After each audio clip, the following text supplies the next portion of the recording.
Netcasts you love. From people you trust. This is Twit.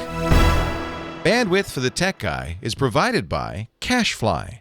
CacheFly.com.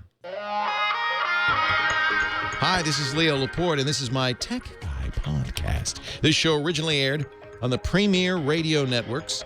That's 200 of the best stations in the U.S. and XM Channel 166, a program note. Starting next week, we'll be on XM 244 if you want to listen on satellite. XM 244, America's Talk. This episode aired on May 5th, a Sunday, 2013. It's episode 976. Enjoy.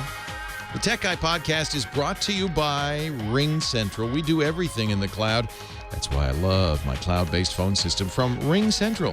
Zero startup costs, and Ring Central is $20 per month per user. Try it now with a 30-day risk-free trial. When you buy one desk phone, you'll get a second phone free, up to 20 phones total. Call 800-543-9980 or visit ringcentral.com and use our promo code TWIT. And by ShareFile. Enhance your workflow. Send files of almost any size easily and securely with ShareFile from Citrix. Try ShareFile today for a 30-day free trial. Visit sharefile.com. Click the radio microphone and enter Tech Guy. And by Gazelle, the fast and simple way to sell your used gadgets. Find out what your used Samsung, Galaxy, iPhone, or other smartphones are worth at gazelle.com. Well, hey, how are you today? Leo Laporte here, the Tech Guy, and it's time to talk high tech at 8888 Ask Leo, 888-827-5536. That's toll free from anywhere in the U.S., outside the U.S., and we get calls from all over the world, which I love. You're welcome to call. Just use Skype or something like that, and it'll be free because you're calling a toll-free number inside the U.S., 888-827-5536. We can talk about anything you want. I have in front of me the two hot new phones out there, the Galaxy S4. You can ask me about that. That's the new smartphone from Samsung, and of course HTC's new flagship, the One, which is something I've had for a couple of weeks and have loved. Now I'm playing with the S4. Did an interesting thing. So I walked in today, and it has an application on it called S Health on the phone, and Samsung's been kind of pushing the idea of this phone being a life companion. I don't know about that slogan. A life companion. In fact, when you turn on the phone, it says that. Hello, I'm your life companion. Your little plastic pal who's fun to be with. But one of the things in here that does kind of have to do with that is S Health. So I thought, well, let's see how accurate it is. I turned it on. It's in my pocket like any phone would be. And as I'm walking in, it counted my steps, it counted the distance, counted the calories. And it did it very accurately. 0.7 miles, 1,428 steps. It makes a little graph. You can also use it to keep track of calorie use, exercise, and my comfort level. This is bizarre. But because it has inside thermometer and humidity measurements, I know that it's 69 degrees and 52% humidity. My comfort level is quite good, it says. I need a phone to tell me that I'm comfortable.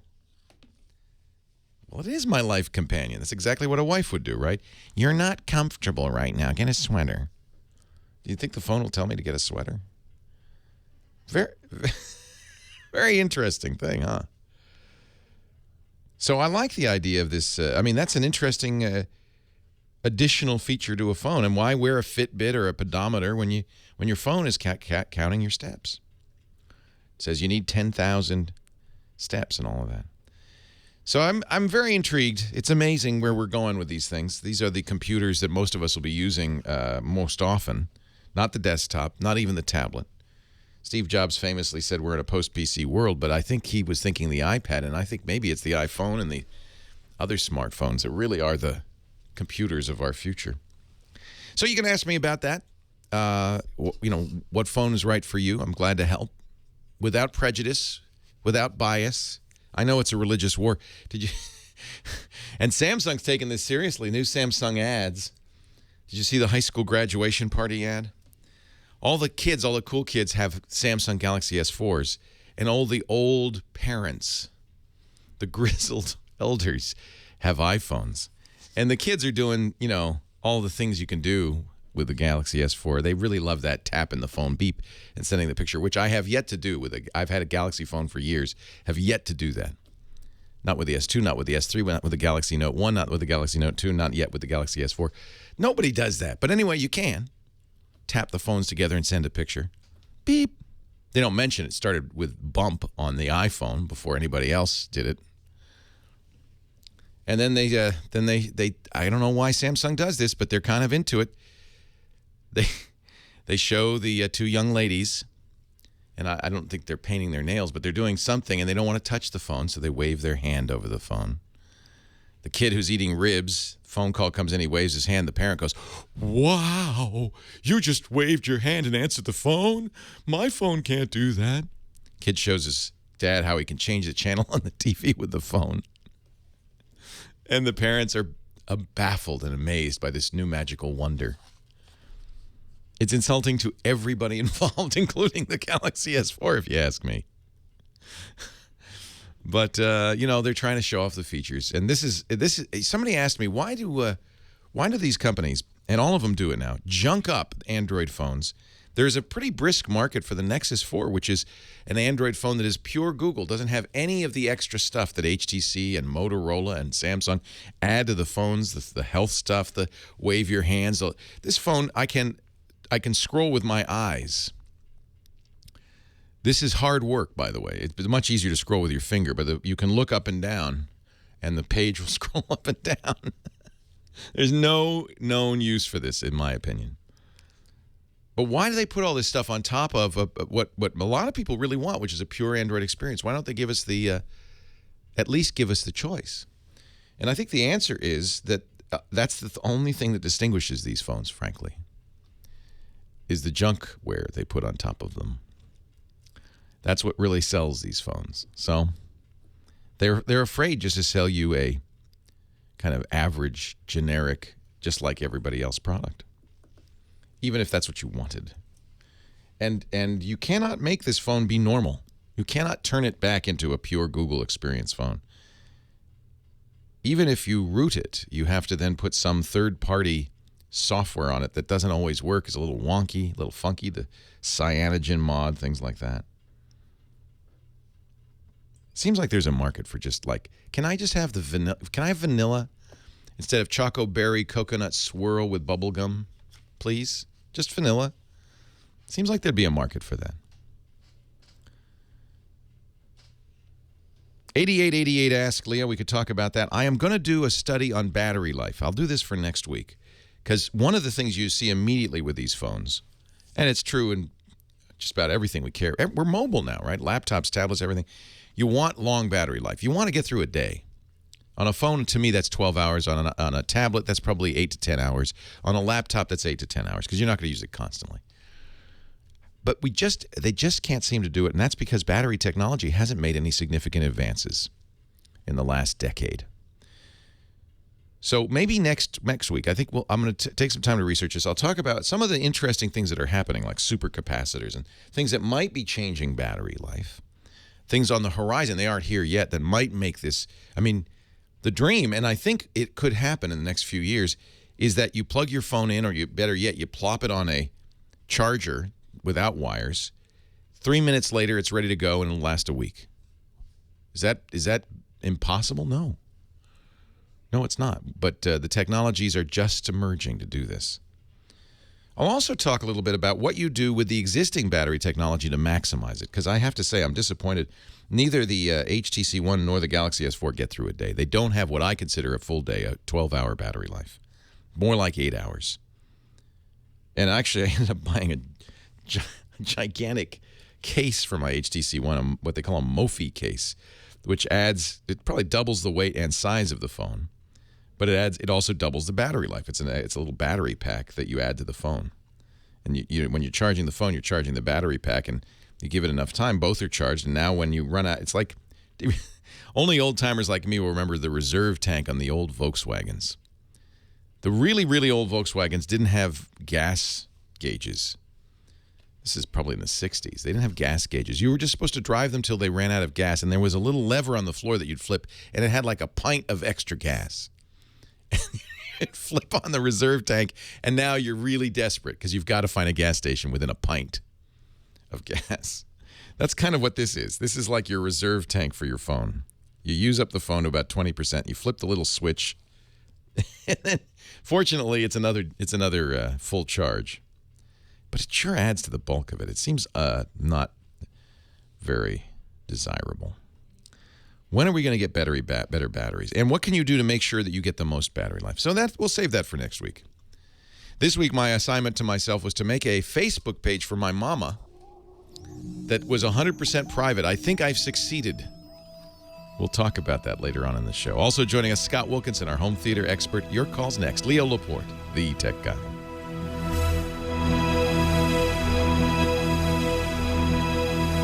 Oh, Dr. Mom, you know it all. You've heard it all already. Yeah, but it saved me. So Friday we went to the Giants game, right? Giants-Dodgers. So Friday I had this plugged in till we left, which was 1. So it was fully charged, both the Mophie case and the phone fully charged on the HTC One. By halfway through the baseball game, probably about 8 o'clock at night, it was completely drained. But I had been taking a lot of pictures and so forth. And I was scoring the ball game on this thing. So, I mean, I was killing the phone. I have the iScore, which is a great little scoring app for scoring baseball games. So I'm sitting there, and so the screen's on while I'm watching the game, and I'm doing balls and strikes and outs and stuff. So that's not surprising. So I flip the button, and then I get home about midnight, and so I've in about 13 hours, no less, 11 hours, I have fully depleted the phone, and it was about 20% left on the Mophie. So went through 2 batteries in 11 hours. But the problem, I mean, you might say, well, sure, you shouldn't, in fact, I brought it to the AT&T store, and they said, well, what, you got Bluetooth and Wi-Fi on, and GPS, you should turn that stuff off. I said, well, yeah, but what's the point of putting all that stuff in the phone if you can't use it? If I have to constantly switch on and off all the settings on the phone, but that's what you have to do. You have to kind of manage it. In both cases, both the Galaxy S4 and the HTC One have a power saver mode, which in both cases I leave on.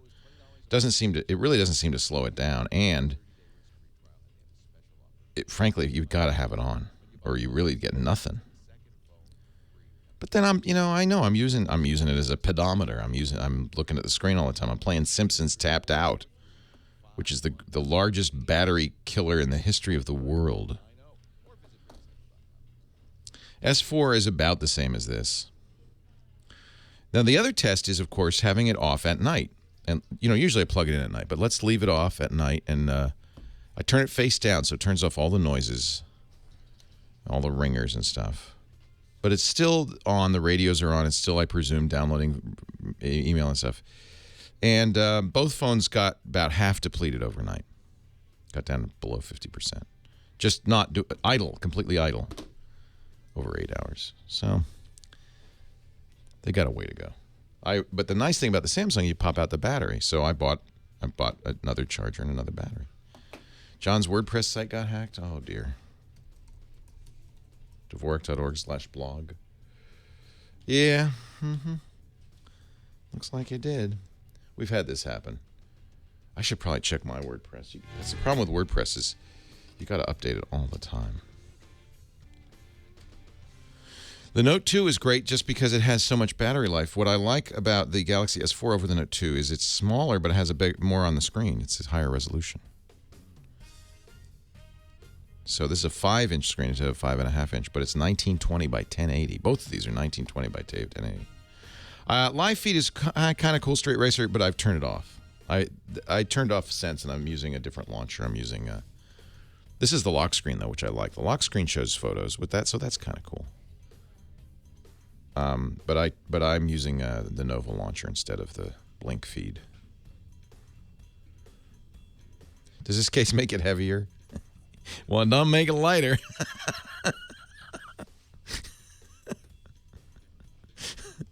If there were a case that made my phone lighter, boy, you bet I believe I'd buy that. That'd be magic. It's a helium balloon, yeah. Yeah. That's a great question. Does that case make your phone heavier? Hey, Leo Laporte, the tech guy here. 8888. Ask Leo. Talking about smartphones, and I was showing this Mophie case. Mophie is a case I've used for many years on the iPhone. The iPhone doesn't have a replaceable battery. When a phone doesn't have a replaceable battery, your only choice to get more battery life is to get an external case or external battery. This case has a battery in it, the Mophie case. And I have it on the HTC One, which also doesn't have a removable battery. And somebody in the chat room says, does that case make your phone heavier? Yes. In fact, I really can't think of a case that doesn't make your phone heavier.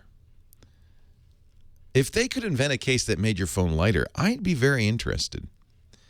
This actually makes it considerably heavier because it's a battery. Batteries are heavy. It's one reason you don't have big batteries in these phones. They want to make them thinner and lighter. It's our fault. I take full responsibility because we're asking this. We want it all. I want more capability. I want a bigger, more beautiful screen. I want thinner and lighter. I want better battery life. You can't have them all because you make the battery smaller, you get less capacity, right?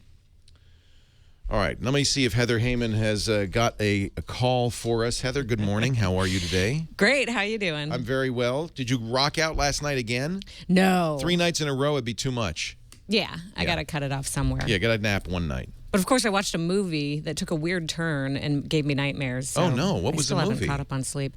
I Melt With You. Rob Lowe, Jeremy Piven. I Stop the World and Melt With You. I love Jeremy Piven. He is the agent in Entourage. He's wonderful. Right. And he has a new British movie where he's like a 19th century British guy with a top hat and a goatee. Oh, yeah, I saw something about that. It seems strange casting. He seems to have a lot of range. Anyway, let's talk about phones, should we? Yeah, why not? That's all I've been talking about all day. I just thought we'd talk about something else. You want to take that hard right? Yeah. What do you got for me? Okay. Dale in Brooksville, Florida. Let's say hello. He's having a situation. He's having a situation. Hi, Dale. Leo Laporte, the tech guy. Thanks, Heather. What can I do for you, Dale? Hello. Did I push? I pushed his button. Hello, Dale. Am I doing something wrong? John? Oh, what? Dale, stay there. Don't. Whatever you did. What do you think is going on? It's like his battery died or something. Dale? Well, should we Who try else should I take? line? Let's try another one. I'll put him on hold. Pranav in New York. I don't know if I can put him on hold. I don't think I have that capability. Oh, let me try. Can you put him on hold? Probably. We're learning. We got a new phone system. It's all new. Huh. And we haven't had this exact situation yet. Wait a minute. I can do something. Is that hold? It just makes it do things. It seems a little froze. Well, it makes some little thing go on there. I don't know. Tech support for the tech guy. Pranav, Leo Laporte, the tech guy. Hi, Pranav. Hey, Leo. Hi. Long-time Twit listener, big fan. Thank you so much. Twit, we should explain for the radio audience, is my other job, my my middle of the day job, my noon job, Monday through Friday. Your 24/7 job? Yeah. What's our podcast network on twit.tv. Right. So I have a question to ask you, Leo. I'm in a long-distance relationship right now, which really sucks. And what I'm trying to do is record my vocals over an instrumental track, like a karaoke, and send it to my girlfriend. I melt the world and love with you. Well, it's interesting you should mention this because my friend Steve Martin, you might have heard of him, comedian, banjo player, just did an album, right. Just came out, by the way, wonderful album. Love Has Come to Stay. And he did it with Edie Brickell. Remember Edie and the Bohemians? So, and he told me the way he did this was wild is he would play his banjo into his iPhone. He'd push record and play a track into the iPhone, and then he'd mail it to Edie, who would then write the lyrics, record her vocals in GarageBand, and mail it back to him, and now they have a demo. So what you need is something like that. Now, where are you going to get the music track? I'm downloading stuff from iTunes. They have a lot of karaoke songs. Perfect. So you download an instrumental track. Yes. Are you a Mac or PC? Are you doing it on the I'm going to iPad? do it on my iPad on GarageBand. Yeah. And I tried recording my vocals using like the built-in iPad mic, which is not like really good. And I was wondering if you had any recommendations for entry-level cheap microphones. I know a couple of USB microphones that plug into the iPad's camera connection kit, which is nice. But I'm looking for something that's cheap and basic. Now, do you have a 30-pin or a Lightning connector on yours? No, the 30 pin. Thank goodness, because nobody has yet come out with Lightning, to my knowledge, Lightning connectors for these things. The one I've been using, I don't think it's cheap, but it's got a 30-pin connector on the mic, and it's an amazing mic. It's from Apogee Electronics. It's called the Mic, M-I-C, but it's $200. So that's probably out of your range. But boy, is it great, and it works. It does exactly what you want. It's a studio quality microphone. What's unique about this? What's unique about this is it's digital. So the 30-pin connector has two ways to get audio into the iPad. One is analog, just like, analog. Yeah, I know what analog is. That's converted to bits in the iPad. The other is digital. And this, to my knowledge, is one of the few, maybe the only mic that is digital. So the conversion's done in the body of the mic. And then the connector sends bits, which gives you, frankly, the best possible result. So that's one choice. Go ahead. The one I'm leaning towards is, I saw this on Amazon. It's something called a Samsung Meteor mic. I wonder if you've heard of it. Yeah, I like Samsung stuff a lot. I haven't tried the Meteor, but it's the same idea. Now, is it digital is the question. Let me look and just see if they talk about it. It's kind of cute. It's like a little capsule mic, which would be more convenient. But remember, the size makes somewhat of a difference. Actually, it's not that small, is it? It looks smaller than it is, but then I see it next to the. I haven't tried. I'm going to buy this. I'll try it and let you know. Meteor mic. Oh, fantastic! It says perfect for your home studio, ideal for Skype. Blah blah blah. One of the largest condenser diaphragms of any USB mic available. That's a good thing. Which means it's also taking power from the iPad. Headphone out for no latency. That's important. When you're using a mic that converts to digital for a computer or a tablet, you can't monitor the audio through the computer or the tablet. There's too much latency. There's delay. So what you really want is something like this. And Samsung, like the guy whose hair was cut off. These have built-in headphone jacks. So they come directly from the mic, so you can monitor yourself, which is, I think, fairly important. This looks really good. Haven't tried it. It says it works with GarageBand. It does need the connector kit, which you have, right? Yes. Yeah, because it's pure USB, so you'll need the camera connection kit. Now, the good news about that is you'll be able to use it with a Lightning-based iPad because they'll have a camera. I presume have a camera connection kit for that. This looks great. I've used Samsung mics. They made one of the very first USB mics I used. I was told about it by Roger McGuinn of the Byrds. He was using it to record his Folk Den albums. So that was the Samsung first USB mic, and it was very good. So I would expect this to be excellent.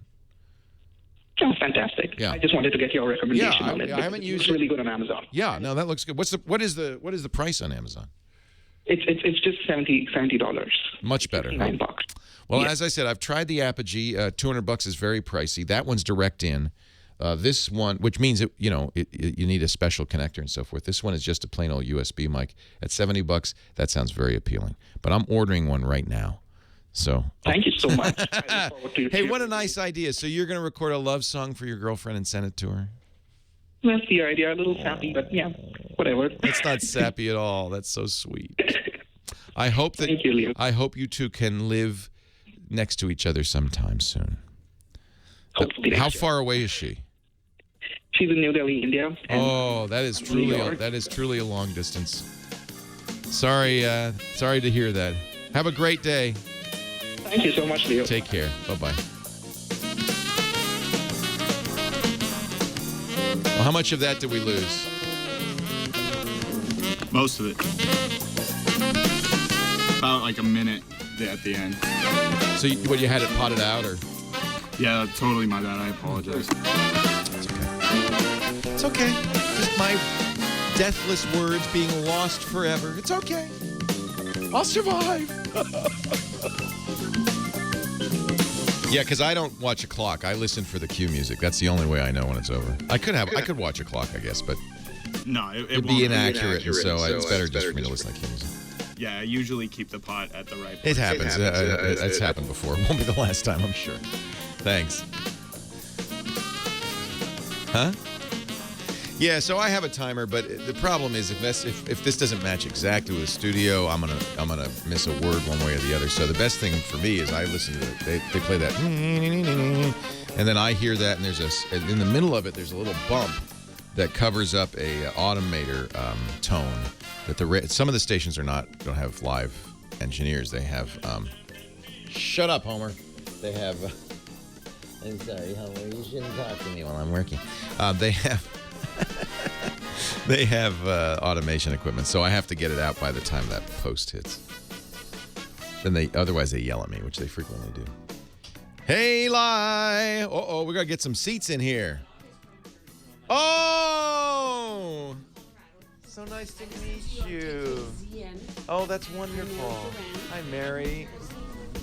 Hi, Louie. Hi, Sandy. New Jersey. New Jersey? Is there something special going on? It's Grandparents' Day? Yes. And we got to see what he does. How's that fun? He's amazing, isn't he? Yeah, he's I see him running by. I go, wow. Well, we want to know everything about his life, and this is part of So it's Grandparents' Day at Twit now. Yeah. I love it. Well, you know, Henry, who's also there, his mom, grandma was here for a month, but she left 2 weeks ago. I didn't know that was Grandparents' Day, or I would have kept her a little longer. Flying out today. He's never had his grandparents at Grandparents' Day. I do when my mom's here. In fact, I'm using her as a guinea pig. So I gave her a smartphone, an iPad, and she just texted me, I can't get into anything. LastPass is blocking me from everything. At 7 in the morning, I got 5 texts from her, so I have to call. Leo. Nice to meet you. I'm the Leo. Hey, nice to meet you. Thanks for bringing him by, Eli. Are you having fun? Well, it's all over the country. So where do you guys live? New York? New Jersey. I don't know where we are in New Jersey. We may not have New Jersey. It's on 200 stations. Do you get XM satellite? Because we're on XM radio. 166. I don't know if we're in New Jersey.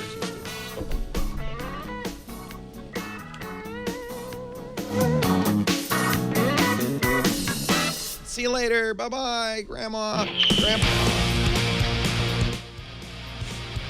Leo Laporte, the tech guy. Moving on.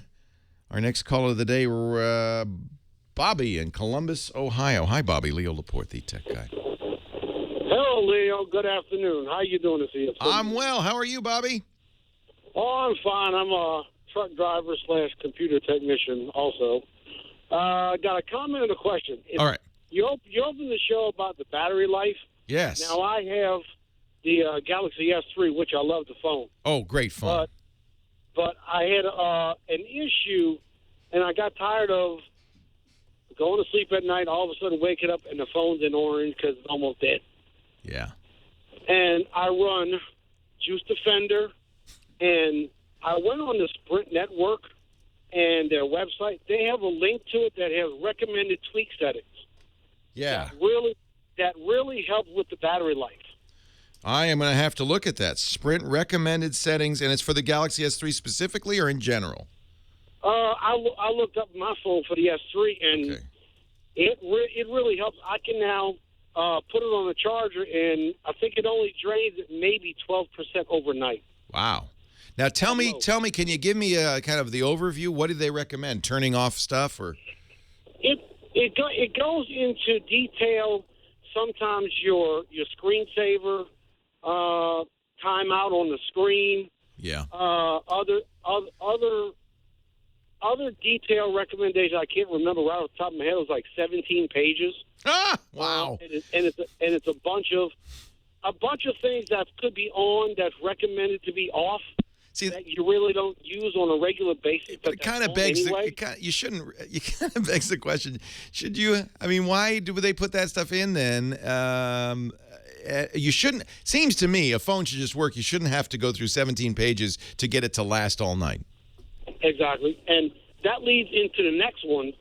I'm out of the contract, and so I'm actually month to month, and I can upgrade. But I don't, and I was looking at the S4. I don't think it's worth it, or what's your opinion, to go from the S3 just to extend the contract 2 years to the S? No, the only reason I'd go to the S4 is for its screen. And maybe if you went to a Sprint store and you looked at it just to see, it's a much higher resolution screen. So it is very crisp. Although the Galaxy S3 screen was not bad at all. I love the Super AMOLED stuff, which is a very vibrant, rich color, very dark blacks.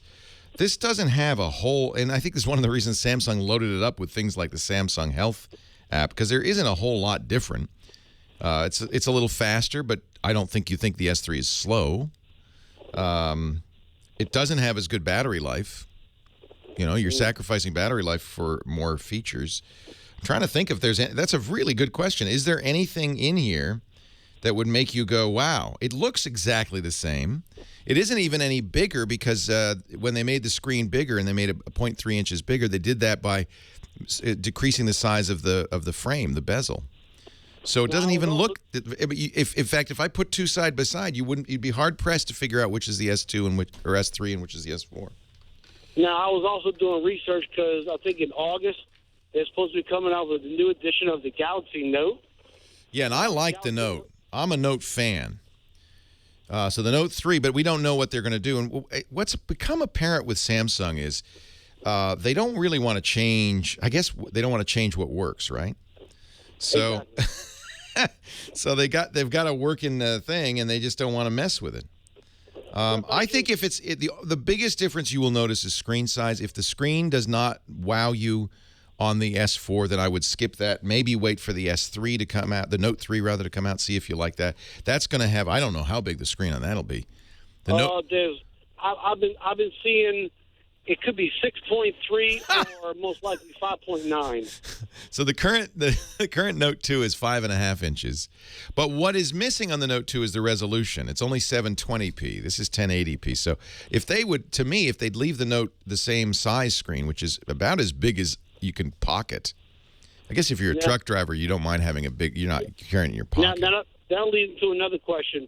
With the upgraded processor of the 1.9 quad in the S4, could that, because one of my biggest features I like is the mobile hotspot. That's not going to change that at all. In fact, battery life is the key to mobile hotspotting, isn't it? Because it drains your battery. So I would stick with the S3 for that. The faster processor does not make that big a difference. The S3 is fast enough. Yeah. All right, sir. You have a wonderful day, and thank you very much. Thanks, Bobby. I appreciate the call. The Samsung has muddied the waters, I think, a little bit with this new phone, because it looks so much like the old one. See, this is what Apple's smart about. Every other year, they make the phone look so different. And it's the same thing. You know, they learned this from Detroit, right? The 1956 Cadillac had fins. Oh, now the 55 looks so old. Same car, but it's got fins. I have to have it. It's big fins. Then the year after that, it's something else.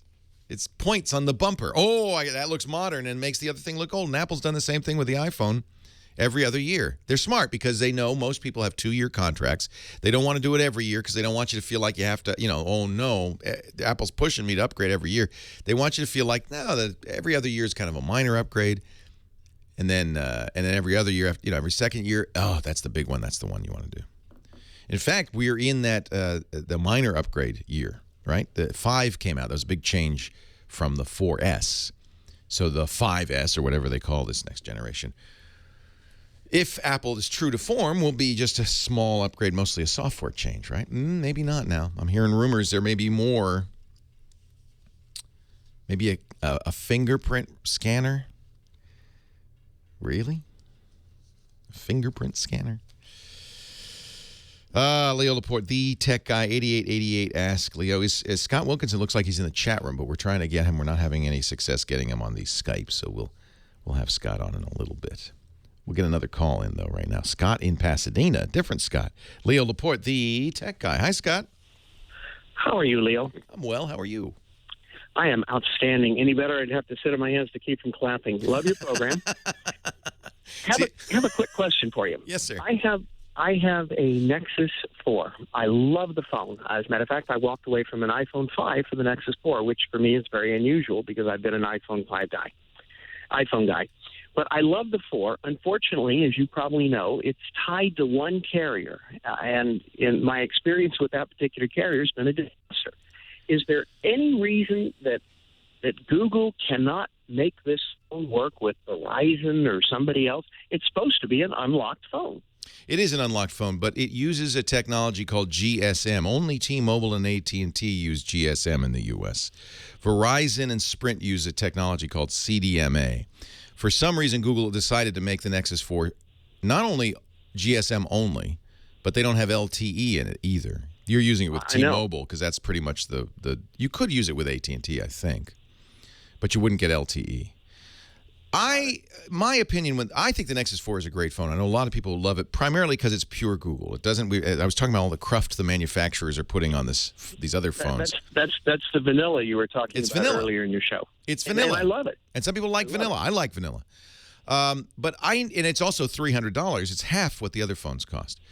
But in my opinion, when Google released this, it wasn't intended to be a mainstream phone. It was intended to be a developer phone. That's why they wanted to keep it inexpensive and simple. Mm-hmm.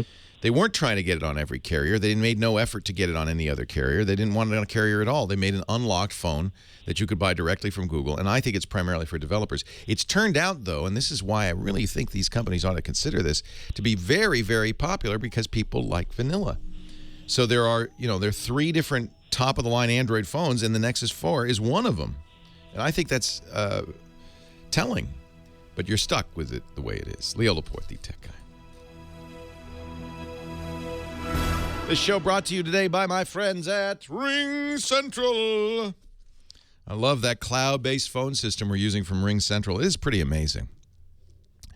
When you start a business, you probably could think of all the things. You need to have a payroll service. As you get employees, you got to buy desks. For some reason, I didn't ever think of a phone system. In fact, in the old place, we didn't have a phone system.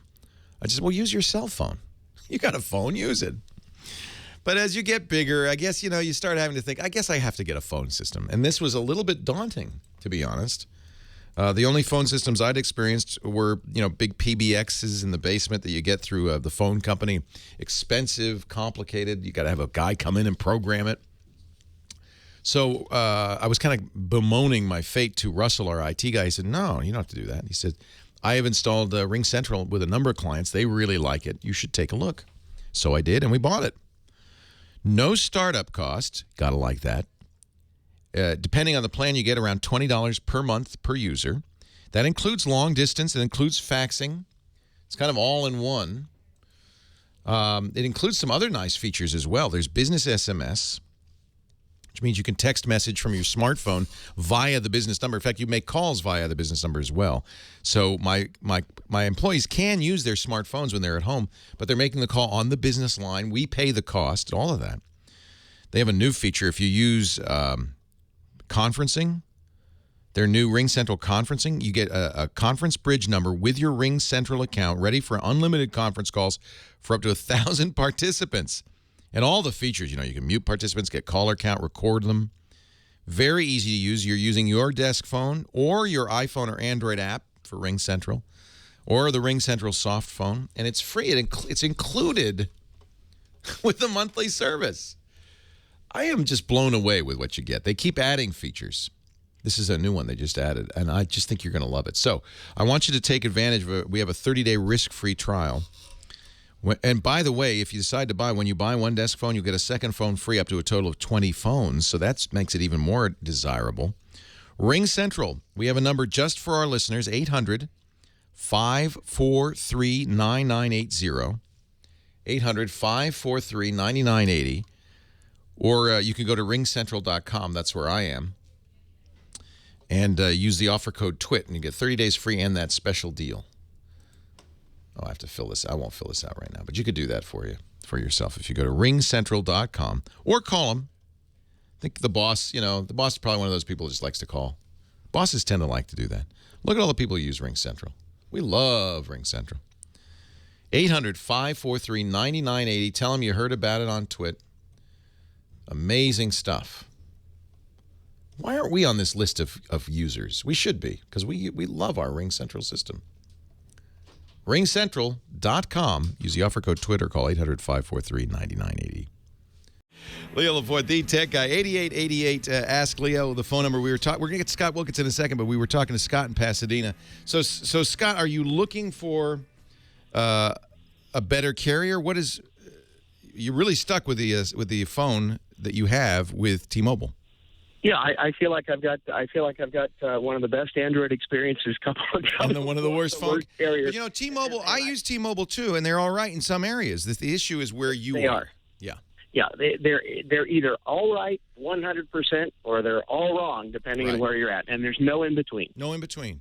Sprint's the same way, by the way.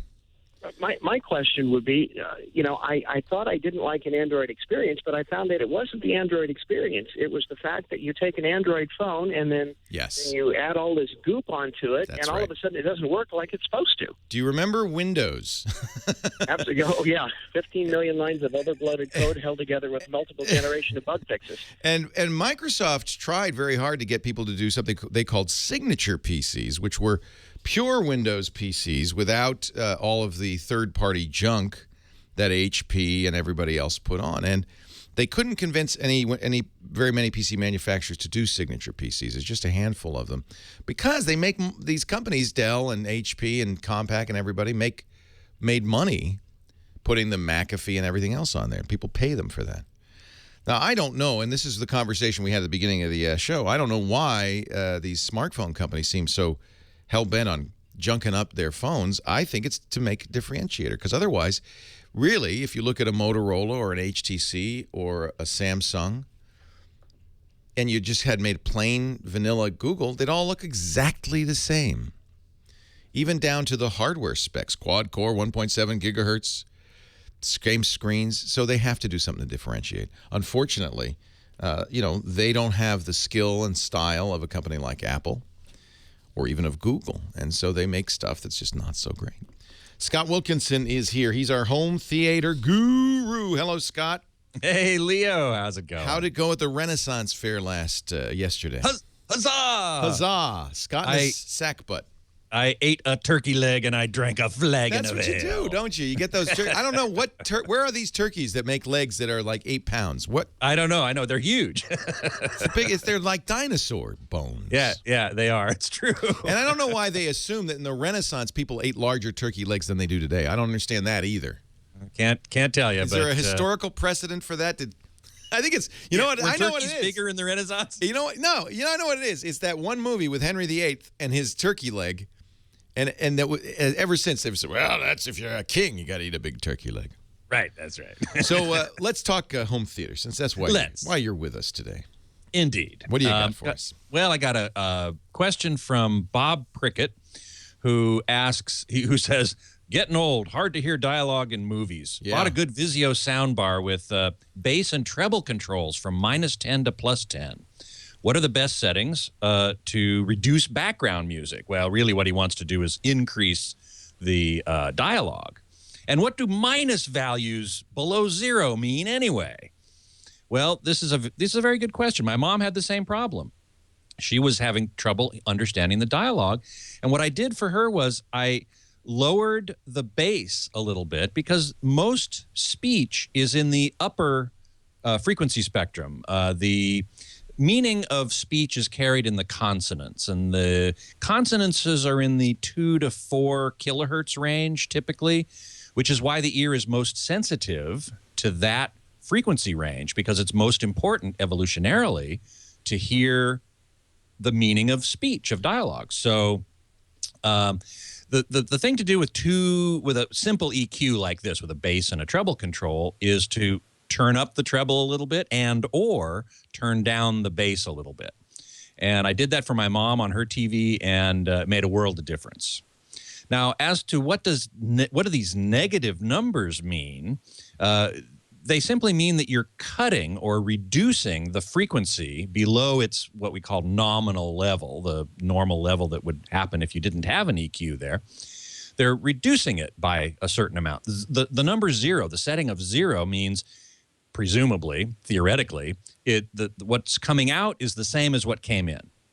But if you reduce it, if you go into the negative numbers, then you're reducing the level of the frequencies that controls. If you put it into the plus category, you're boosting.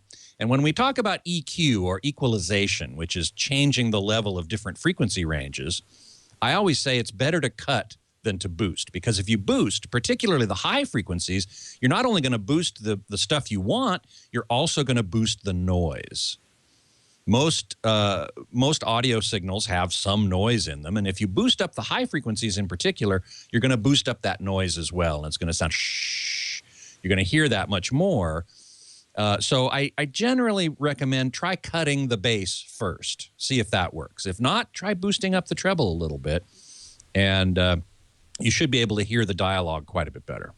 You know, I should do that, because that's exactly what my mom does. She turns up the TV really, really loud. Right. And that means there's a lot of excess noise that doesn't help her understand the dialogue. Right. As you say, the bass, the rumble. And right. So the whole house is going. And she's not even hearing that, probably. She doesn't care, because that's getting in the way in some ways of the dialogue, which is what she really needs to hear. Exactly. Yeah. Now, I was kind of surprised that this fellow had a Vizio soundbar with EQ, with even this most rudimentary EQ, bass and treble, which you see sometimes on car stereos a lot, actually, and on AV receivers sometimes, a very basic one.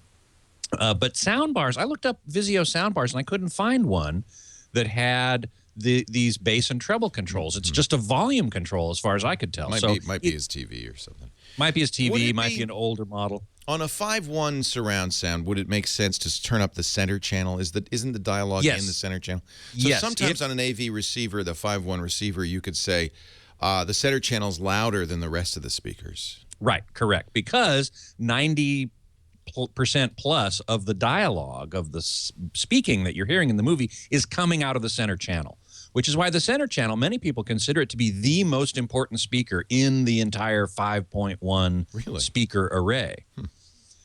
So yes, and that would be one way to do it, would be to turn up the volume of the center channel, which you have to kind of dig around the AV receiver's menus a bit to find that control, but you can certainly do it.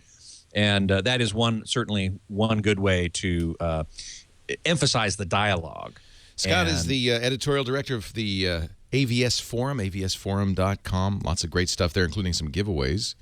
You can also go to his column at the Secrets of Home Theater and Hi-Fi, which is hometheaterhifi.com. But the most important thing Scott does all week long is host Home Theater Geeks, our Twit podcast for home theater geeks. I'm just saying that. Oh, yeah, well, it's true. Well, we don't pay you enough to make it the most important thing you do. But anyway. But it's really important, and I love doing it so much. Who's on this Monday? Oh, this Monday, tomorrow, we've got Joe Kane, who is probably legendary. He's the guy who developed Digital Video Essentials, the test setup disc that so many people use. You have a copy of it, I'm sure. I do. And he's going to be on talking about his opinions about 4K, or what we also call Ultra HD. He's got yet a different name he wants to call it. He wants to call it 2160p, in order to make it consistent with what we now call 1080p. That'll catch on. Tune in. Monday afternoons. Is it 2 p.m. Pacific? 1 p.m. Yep. 2 p.m. Pacific, 5 p.m. Eastern, twit.tv. Thank you, Scott. Leo Laporte, the tech guy. Oh, yeah, everybody I'll be calling it 2160p. You bet. Sure. Why not? All right, I'll let you, if you would like. I would love. Take the reins, take the helm. I'd be happy to. All right. Apps and projectors showcase amazing colors. So, yeah, I'm not sure 2160p is going to catch on, but Joe is a very, very smart guy. There's no question about it, and he's got a lot of strong opinions. So it's going to be an interesting show. I do hope you all will tune in for that. The Sue, in fact, has the same problem with her mom, that can't hear the dialogue too well. So either crank it up and bother everybody else in the house, or my first inclination is to turn down the bass. And that will undoubtedly, by comparison, make the highs more evident. And that should make the dialogue more intelligible. And if that doesn't work, try cranking up the highs a little bit. Don't do it too much because you'll just hear a bunch of noise. Oh, Ken Crayley is in the chat room. Haven't seen you in a while, Ken. Good to see you here. He's asking, do I like digital film or regular film or both? Well, digital film isn't really film, is it? And to answer your question, I strongly prefer a digital presentation over film. And there are purists who disagree with me, cinema purists who really like the look of film, and that's fine. If they want that, that's fine. However, it's quickly disappearing. There aren't very many theaters left that have film, and the Hollywood community is making a strong push to make sure that all theaters are eventually digital. Now, I personally prefer digital. Why? Because the quality doesn't suffer over time. If you have film, actual physical film, it's running through a projector, and it gets scratches and dirt and other stuff, so the very first time it runs through the projector, it probably looks great. But then the 100th time it runs through the projector, it looks lousy. Then there's also the issue of film judder, which is as the film is jerked through the projector, it shudders around a little bit, and you can see that. Plus, then there are what are called the real change markers. You probably have noticed this. If you haven't and you go to a film theater, you will now. Every 20 minutes or so, there's a black oval that pops onto the screen in the upper left corner for one frame. And then 5 seconds later, another one happens. And that's a signal to the projectionist to change over the reels of film, because each reel can only last about 20 minutes. So I hate those, and I see them every time I go to a film projection. So for those reasons, I much prefer digital. Digital is rock solid, and it looks the same the 1,000th time you play it as it does the first time. So I really like that quite a bit. And Truckee says, no arc lamps to burn film either. Yeah, that's true. Cigarette burns, maybe there could be some cigarette burns in there as well. Jay Spin in the chat room says, my Onkyo receiver has a Dolby mode for speech. Yes, if you have a mode that emphasizes speech, that would be another thing to do if you're listening to an external sound system. Let's see. Dunks is saying, is there a known problem with Sony SXRD technology? I had one that turned a nice yellowish color. In the home, the rear projection TVs had what was known as the green blob problem. And some of them did, in fact, develop these green blobs in the picture. I have not yet seen that in a Sony digital cinema projector, which are now being used a lot. So they must have solved that problem. Lawn Dog saying, what was happening at the Renaissance Fair? Well, tons of stuff. Of course, lots of music. Although I've got to tell you, I hadn't been for a couple of years. And I went this yesterday, and I was so disappointed. They were playing. There was a group on stage with a guy playing bass guitar, modern drum set, playing Led Zeppelin. What? What the hell's going on with that? I don't understand that. I mean, it was so disappointing. And I talked to my friends in the Queen's band. They play real, authentic Renaissance instruments. And I ran into them, and they were on a break. And I said, hey, what's this with the Led Zeppelin? And they go, you know what? It's gotten worse and worse. There were a couple of food trucks, undisguised food trucks on the fairgrounds. Man, that pissed me off. It's like, what's going on here? There's no effort to be authentic anymore, and that was very disappointing. Oh well, sorry, I got a little riled there. iPhone Kiki is asking, what receiver would you recommend for the Pioneer Andrew Jones speakers? Any mid-sized, mid-priced receiver should be fine. The Pioneers are very good. That would be an excellent choice. The Onkyos are very good. The Denons are very good. The Yamahas are very good. I generally recommend if you can spend about $500 for an AV receiver. it will give you really good quality generally from those brands anyway. If you go down into the $200-300 range, you're playing a little bit more roulette. Let's see. Sox fan says, "Does this mean that Tyler Durden from Fight Club will have a harder time?" I'm sorry, I don't know what you mean. Maybe you can clue me into what you mean by that. Let's see here. Stephen R. Any Blu-ray recommendations that show off, look great? Sure, tons of them. In particular, I love. There are two Blu-rays. One's called Baraka, Baraka, and the other one is called Samsara, Samara. Both of which are quintessential demo discs. They just look fabulous. So definitely strongly recommend that. Sounds like we're almost ready to come back here. I'm starting to hear the Leo Laporte, the tech guy, will begin at 6 past the hour. Yes, Sox fan, report them for a flogging. Indeed. And Sheldon Cooper would have a fit, William Becker. Yes, indeed, he would. Totally. I'm totally with Sheldon Cooper on that one. Lawn Dog says, with AV receivers, the one thing I believe is important is sound adjustability, way to tweak the sound versus inexpensive receivers that do everything automatically. Yeah, that's true. And the really inexpensive ones won't even have that. So I do agree that you want to have a little some adjustability there. Yeah, J5J Channel says, kids these days would think that Led Zepp is medieval music anyway, as it is pre-rap era. Well, I suppose. This bugged me. I used to work that fair. I worked that fair for 20 years. And all the time I was there, they were really, really careful, really sticklers on accuracy and authenticity. We had to talk, in the right way. Yes, report the infidels to the king. Oh, and Life Sazu sends a big hey to Mrs. Scott. Thank you so much. I really appreciate that.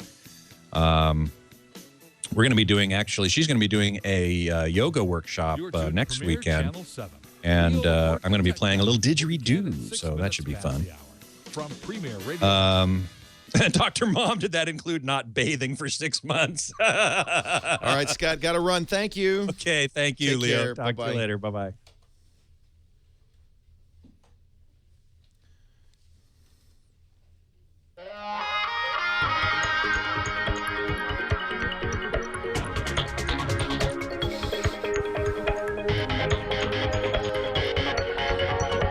No, it's not the CO1 that we were talking about. It's a new Samsung.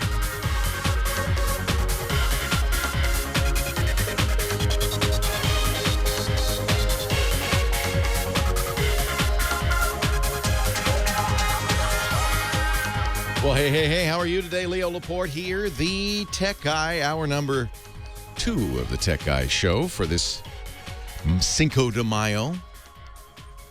John, my studio engineer, said, why aren't you wearing the hat? Oh, all right, I'll wear the hat. I'll tell you why I'm not wearing the hat. I can't wear the Chevy's sombrero and my headphones at the same time. It is an attractive hat, though, isn't it? 8888 Ask Leo, that's the number to call. If you call us, you'll talk to H-Bomb, Heather H., who's... I didn't mean to make you jump. I'm sorry. You're busy taking calls, Heather. I didn't want to interrupt you or anything. Please hold.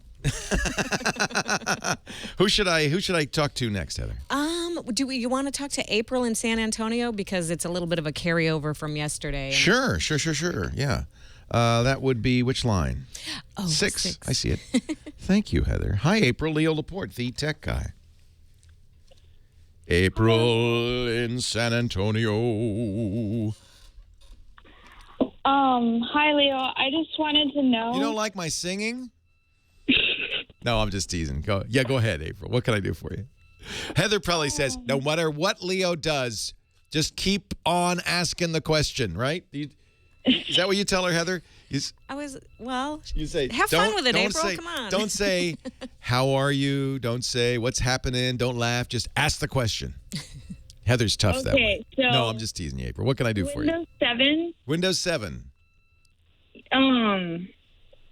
I just need to know, which one should I use for boot camp on my Mac? Windows 7 or Windows 8? I would use, if you have a copy of Windows 7, I would use Windows 7. You can use Windows 8. It works just fine. But the drivers are more mature with Windows 7, which means you'll have fewer problems. And Windows 8 really wants a touch screen, in my opinion. Of course, you don't have one on your Mac. So all round, I mean, if you have a copy of Windows 8 and you don't have a copy of Windows 7, that's not a problem. Because they do have Windows 8 drivers now. They didn't for a long time in boot camp. I'm pretty sure. Yeah, I thought so. Mark in Boston agrees. But I think the 7 drivers are more mature, more reliable. And since you don't have touch, what do you need Windows 8 for? And that's what I use. I have on my Mac Pro, I have Boot Camp, and I have Windows 7 running because I want to play games like BioShock Infinite and Skyrim, which haven't been released on the Macintosh. And so, it's nice because you can have a Mac, use a Mac for your day-to-day work, and when you want to do something that requires Windows, you can just boot into Windows, and there you are. Thanks for the call, April. Appreciate it. Gordon in Tarzana, you're next. Leo Laporte, the tech guy. Hi, Gordon. How are you doing, Leo? I'm very well. How are you? I'm good. I have a quick question for you regarding BlackBerry. Yes, sir. I'm currently using a BlackBerry 9630. That's one of the last ones that have a trackball as opposed to the pad or now the touch. I had one that was the Curve. I loved it. No, actually, I believe it's Curve. Okay. Verizon. Storm. Ah, all right. Tor. Okay, yeah. Yeah. Yes. I love that little trackball, by the way. That thing was great. The Pearl, they called it. Yeah. Definitely is one of the best phones they ever made. Yep. The issue is that I'm running a T-Mobile SIM card through a dual band or whatever they call it, a Verizon BlackBerry that can run CDMA and whatever the other one is. It's their world phone, yeah. GSM and CDMA, yeah. Yeah. My main concern is I'm trying to upgrade now to a different phone, and I was wondering what your opinion is. I have two main concerns. Number one is I'm not that fond of touchscreen yet. I mean, I've played with Androids, I've played with Apple. I've been around the block. I was a cell phone dealer for 20 years and then got out of that business a few years back. Let me ask my Verizon representative. You guys going to get the Q10, the keyboard? May or June? So the current BlackBerry out there is the Z10, or if you're Canadian, the Z10, and that's pure touch screen, right? But they are, and I think this is the one to get. It's using the new BlackBerry operating system, and it's got the BlackBerry keyboard. It's the most like your Pearl out there. It's the Q10. And if you want to stay on Verizon, I think April or May. Will it be a world phone, do you think? Or we don't know, probably. Yeah. Probably, yeah, because BlackBerry usually makes them that way with both the Right now I'm using T-Mobile. Oh, you said T-Mobile. I thought you said Verizon. I'm sorry. I'm using T-Mobile as my provider in a Verizon phone. I got it for $50 online. I understand. I did hear the word Verizon. All right, so you want to know if T-Mobile, I'm pretty sure, is going to get the Q10 as well, yeah. Right, but my main concern is one thing is the track pad or track ball. I have to be able to have something that I can control the screen without having a touch screen. I do believe they've abandoned the little Pearl in the Q10. Let me look. Because that's, I'll go to crackberry.com. And then the other thing is the BlackBerry trademark keyboard that I love. Yeah, they do have that beautiful BlackBerry keyboard, and everybody's raving about the keyboard in the Q10, but I'm sad to say they don't have the little trackball anymore. Mm-hmm. So do you know of any other phones that are... It has a little Pearl? Quality? No. For a while, I had a phone that did have that right about the same time. Obviously, there were others who wanted to do this. But they, as far as I know, they've abandoned the trackball or trackball. Yeah, I'm with you on that. It was one of the things, even in the earliest days when BlackBerry was just a kind of a super pager, they had a little roller on the side. Yeah, and that was so useful for going through menu items and stuff. I do not know why they abandoned that, but they did. Maybe because their operating system doesn't support it. I don't know, but they know. What you will like is you will love the keyboard. You'll love the keyboard because they've really maintained the traditional BlackBerry keyboard. Everybody who the domed keys and the ease of use, and everybody I know who has used the Q10 really likes it. So Well, I like, guess you're going to have to. I mean, I don't know of anybody who's doing a trackpad. Somebody in the chat room, Lidless Eye, says the problem with those trackballs was they were a maintenance nightmare. It's true. I did have problems with them myself. Right, like I'm willing to go to something with a trackpad, like the more modern, like the 9900s or the Right. 9930s. They're not even making those anymore. I know. That's what's. So, am I allowed to say pissing me off on the radio? Well, if you aren't, we'll dump you out. I don't know. I can't. I have no idea what the rules are on the radio anymore. They give us a test. You know, they actually give us a test every year, so we know what can be said and not said, and it changes every year. So I can't keep. I just had to retake my ham radio course. Yeah, exactly. You know, you might look at a touch screen because really that's what the touch replaced was this whole idea of in effect, a mouse, right, of this trackball. Right. The ability to touch it and go right to where you want. People really prefer it. So what would you recommend? Something like an Android or an iPhone? Well, would you recommend going? that's a good question. I'll tell you why I would like you to try an Android is because the iPhone has one and only one keyboard. And clearly controls are important to you. You're going to be moving to your first touchscreen keyboard. It's going to be a nightmare. And I think the ability to try different keyboards, which Android gives you, will be... I have 3 iPads that I use constantly. Oh, well, you didn't tell me that. So you're used to iOS. I am very familiar. I have an iPad 1 that I use. Get an iPhone. T-Mobile's offering iPhones now. I'd get an really? iPhone. Yeah. When did that happen? Just recently. I know. The world is changing. Every carrier in the U.S. now has an iPhone. T-Mobile just got them.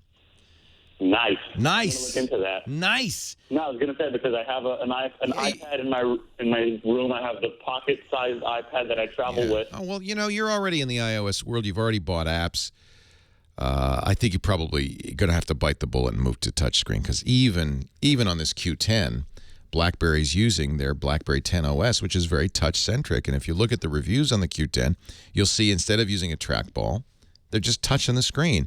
And, you know, once you get used to it, you know, you get away from the whole idea of menus and everything, you get used to it. The biggest trouble you're going to have is with a non-physical keyboard. So you might try a touchpad for a while and see if you like it. Try the iPhone. There are physical keyboard phones still out there. Leo Laporte, the tech guy.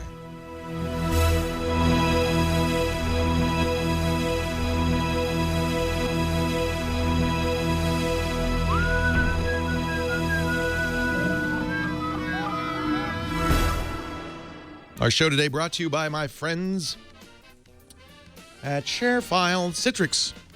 They do such a great product, ShareFile. This actually ties into what we were talking about because, you know, for a long time I've said don't open attachments, right? A lot of the ways that viruses were spread would be through email attachments. So a virus would get on your system, and then the first thing it would do is go to all of the names in your address book and send them an email saying, hey, check this out. I got great pictures of Anna Kournikova. You'd click them, and boom, you're infected. So I, for years, have said, don't open attachments. But then people come back to me and say, okay, fine, but I'm a business. I need to share documents. I need to send invoices. I need to attach patient records, whatever it is I do. How do I do that? Well, finally, I've got a really good solution for you. It's called ShareFile. It's business file sharing that's safe, that's secure, that keeps you in control of the documents. That's really important. It may even, depending on your business, be a governmental requirement. When you send a file via ShareFile, you're sending a secure link, not an attachment. People don't have to have a ShareFile account or anything. They just click the link and they can download the file. You'll be notified when they do so. You can have password protection.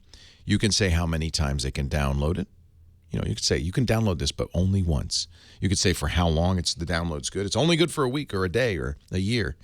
You have total control. You'll get notifications when the file's open, which is nice.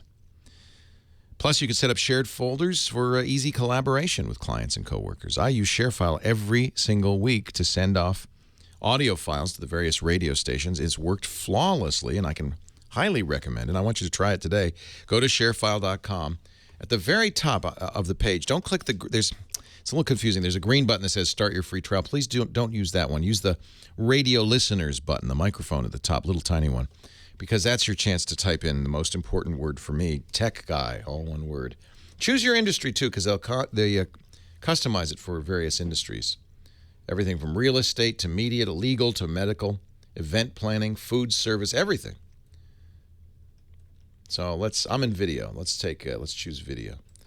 And then try that for 30 days free. Sharefile.com. Please use the offer code TechGuy. Click that link at the top of the page. I think you're going to like it. How many phones are on my desk? Hurricanes, tornadoes, earthquakes, fires, floods. Mother Nature has a lot of disasters up her sleeve. Well, there's only 2 on my desk. Make sure your files are back. There's quite a few in my desk. Does that count? There's only 2 on my desk, the HTC One and the S4. Automatically. But there are 1, 2, 3, 4 laptops on my desk, and there is a television. I have a very big desk. It's one of the reasons I have such a big desk. I have a ton of stuff on it.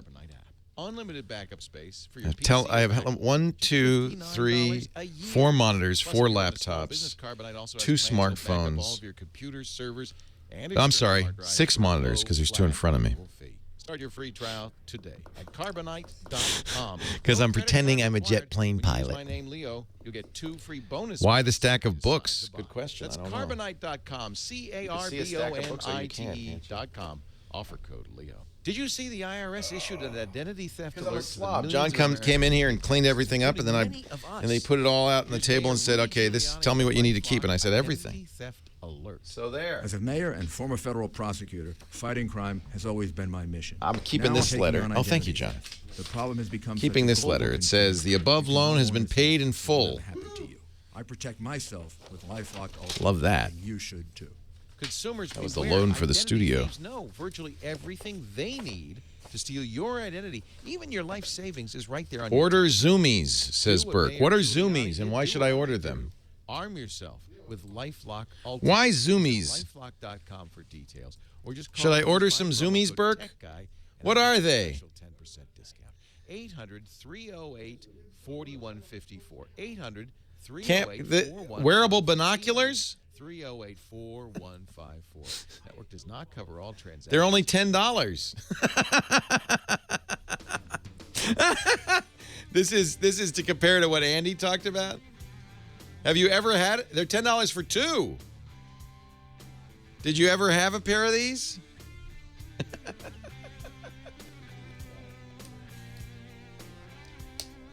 I think I should get some. Up to 300% magnification. That means they're 3X. They're going to look good on me, too. You know, I could say, hey, my Google Glass came. It's here. I really am going to order these. 2 pairs of Zoomies, 2 hanging lanyards, 2 carrying cases, $10. That is the best deal on TV. I'm ordering them right now. I am filling in my credit card information right now. Zoomies. This is another reason to like LastPass. I can buy crap like instantly. Done. I just bought a pair. Wait a minute. Extra Zoomies are... Wait a minute. I can get extra Zoomies. Zoomies are the only kind of... through this special offer, you get Zoomies with hanging lanyard for only $10, but I just ordered those. Wait a minute. I understand. To add additional Zoomies, select the quantity and click the Yes button now. No, thanks. I think I'll only have the 2, please. How many Zoomies could anybody want? Wait a minute. Are you sure? They're doing it again. Get 30% off. Are you sure? Now $7. Just by clicking, I dropped the price $10. Well, let me see if I click again. I'm going to click again. Wait a minute. It dropped again. Now upgrade to Deluxe Zoomies. You get 4X magnification for only an extra $5. Rubberized arms. Hard carrying. Wow.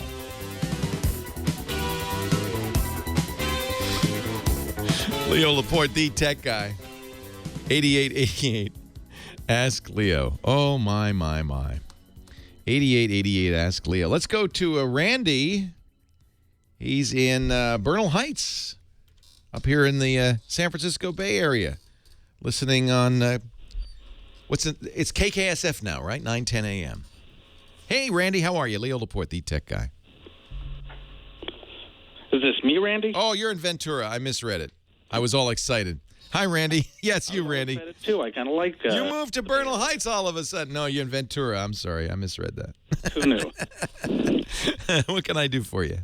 So I just upgraded my home desktop after 12 years, and I was very happy with my setup. And I was using a whitelist anti-spam software called Curb, and apparently it's no longer supported by, I guess, CA bought it. And so there's no version of it for Windows 7. So I'm looking for a good whitelist anti-spam program that's compatible with Microsoft Outlook. Whitelisting as opposed to blacklisting means you say, I only want to get mail from these people. Exactly. Yeah. It's very effective, but the problem is, what if somebody wants to mail you and you don't know them, but you want their mail? Does that ever happen to you? Well, sure. The program that I was using before, this Curb, K-U-R-B, everything that wasn't on my whitelist went into a quarantine folder, and then I could review just the headers in the quarantine folder and pick the ones that I wanted to receive. So, you know, I'd say 60% of the emails that I receive now are probably things that I don't care to look at. So I can spend about 10 seconds a day, go through everything that's in quarantine and pick out the one or two items that I actually want to receive. That's a very effective way to do it because, of course, you never get spam. The only risk is you're going to miss something that you want to get. I'm willing to take that risk. You're living on the edge, my friend. I don't know, actually. There are such good, effective anti-spam fighters now that I think whitelisting has become less of a popular choice. I'm really, I don't know off the top of my head. You know, people who use, it's funny, we used to get all the time questions about spam fighting. It was the #1 topic. And about 4 years ago, it just stopped. And I traced that to the widespread use of Gmail. Gmail uses something called collaborative spam fighting that turns out to be very, very effective. If you use Google's mail system and you get spam, you say, hey, this was spam. And Google's tracking all the people. It's basically using humans to fight spam. And as soon as 3 or 4 people say this is spam, they say, oh, it is spam, and they stop letting it go through.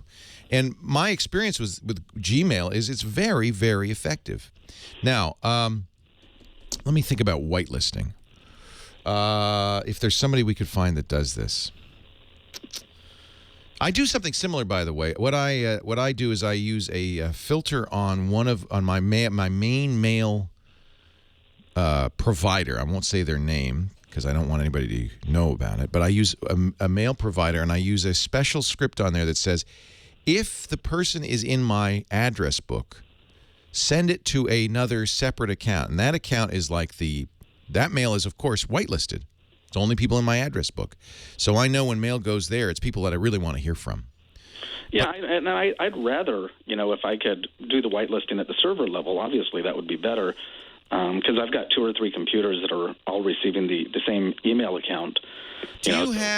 Are you able to change the MX record on your domain? I know that's pretty techie. Do you know what that means? That's more techie than I am. Okay. Because there is a company called MailRoute, a good friend of mine runs, that if it's server-side routing. So what you need to do to go to your DNS provider for your email, and you need to say, I want you to go through MailRoute and then come to me. And MailRoute does have very sophisticated filtering, including whitelisting, graylisting, which is kind of interesting. Graylisting is maybe the alternative to whitelisting. The first time you get email from somebody that you've never received email before, it puts it in kind of this temporary jail. It says to the sending server, come back in an hour.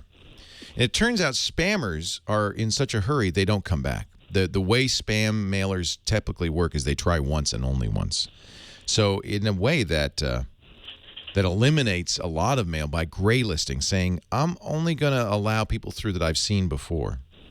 Have you tried it without any spam filtering? Are you running your own mail server, your internet service provider? Who's running your mail server? I'm using my ISP. Okay. You might look at using Gmail. I have to tell you, they're very, very effective. You may not need to do this whitelisting anymore. I don't know off the top of my head who does whitelisting specifically anymore. Chat room, if you know somebody, let me know. Gmail does allow you to specifically whitelist some addresses, but that doesn't mean the rest of it isn't going to come in. Right. Yeah. I mean, I've been happy with that route in the past. No, it's going to be the most effective way. But as I said, the downside is you're going to miss some email you might want. Yeah. All right. Or you have to go through that bin. Ideally, we don't want to do anything, right? I just don't want to get spam. Ideally, I don't. Yeah. So I think you may find there are some good solutions that would eliminate your need to check this bin periodically. Somebody's telling me Spam Assassin does this. It does indeed, and there is a Spam Assassin for Outlook. So Spam Assassin, which is the power tool used by many internet service providers, is certainly something to look into. It is an open source and very effective. My main provider uses Spam Assassin. And that's available on an individual level as well. It is. They have if you look at the Spam Assassin wiki, they have a manual whitelisting capability, and you can do all sorts of things with Spam Assassin. What it does is all your mail goes through it and it scores it, and you can say, hey, if the score is too high, this is spam score, I don't want to see it. But what you can also say is, unless the score is 0, I don't want to see it, or it's whitelisted. The other thing is, since you're using Outlook, you could, of course, write a rule that says, for instance, if this person's in my address book, I want you to put it in the VIP folder. And then you only check the VIP folder, and if you want to whitelist somebody, you just add them to your address book. Okay. So you could do that locally, not server-side, but locally. All right, there's some options. I'm going to check out that mail route. That sounds like it might be Mailroute.net. It's very, very good. All right, great. Thank you. Thanks for the call. I appreciate it. We don't, spam, it's funny, is not any less than it was. In fact, all evidence is that there's more spam traffic than ever before. But do you notice that you don't get as much spam as you used to? That's because we've gotten pretty good at fighting spam. And I think, frankly, Gmail gets a lot of credit for that. A lot of people are using Gmail now, and that collaborative filtering really works. So I'm sure Gmail has some basic rules. If they say Viagra 4 times, that's spam. But they mostly do it collaboratively. So they let humans flag, because the problem is computers aren't very good at detecting spam. A lot of times something that, maybe your friend's telling you about Viagra. It's not spam. Maybe your girlfriend has a message for you. I don't know. 8888 Ask Leo. More calls right after this. I don't know.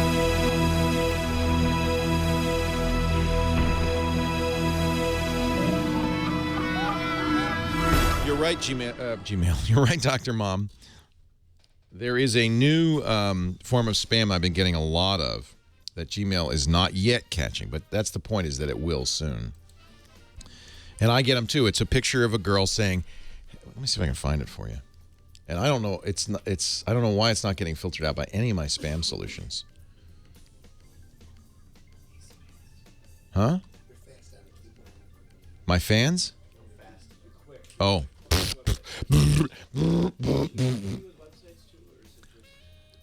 No, it's just me. She's got enough to do. Yes? We did FBI virus just last weekend. We did not, but we can do that once a week. We can do that. Good. We've got it. Because the ransomware is so good. It's so juicy. Okay. Yeah. It's not view my camera. Let me see if I'm still getting these. It's just somebody wants to meet you, and then there's a picture. Sometimes they're naked of the person who wants to meet me. Hey, we're going to find you a seat. It's going to be an obstructed view. I'm sorry. Yeah, you can see me here, and I'll look around at you once in a while. I've been watching you for years. Nice to meet you. What's your name? Hi, Mohammed. Where are you from? I'm from Maryland. Awesome. Great to have you. Yeah, it is weird, isn't it? When you see somebody in 3D you've only seen in 2D your whole life. Look, there's a back of my head. You never see that. No, it's true. I've met some of my idols, and it's really strange when you meet them. It's like, what? You're a real person? You're not supposed to be a real person. You're so short. I guess I've cleaned them all out. But for a while, and I think Gmail was passing these through. What's your idea for Jerry Pornell? Oh, I did get that email from you, iDoc Mark. I did like that idea. iDoc Mark. He's from Syracuse. Do you know him? Oh, iDoc Mark. We got some other Syracusians in here. And they know you because from the Syracuse, from Smug. Ryan Shrout, Tim Stevens, and Robert Scoble. It's going to be a Google Glass twit today. Scoble and Stevens are going to wear their glass. Is anybody coming in today? That's the question. Because if we're coming in, we're having margaritas. Cinco de Mayo, baby. Gotta celebrate the party of my peoples. No. I still have my paperweight. My $1,500 paperweight. Am I supposed to send this to them? No. They're supposed to send me an email saying, here's your glass. Now they know that I won't like it, and so they're holding off. I think it's real glass.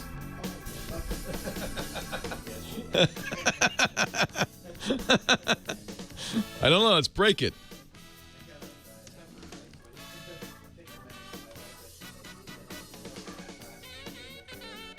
Ooh. Oh, not good. Not good. Good, yeah, because that can really...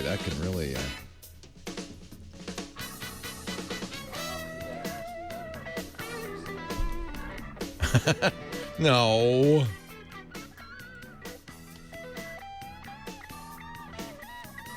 Well, there's a planet filled with babies. And every day... I don't want a planet filled with babies. I don't know what that is, and I don't want it. So did you get your Zoomies? God, I don't know. That was like the most upsell I've ever seen. I think I got them. Leo Laporte, the tech guy, 8888 Ask Leo. That's the phone number.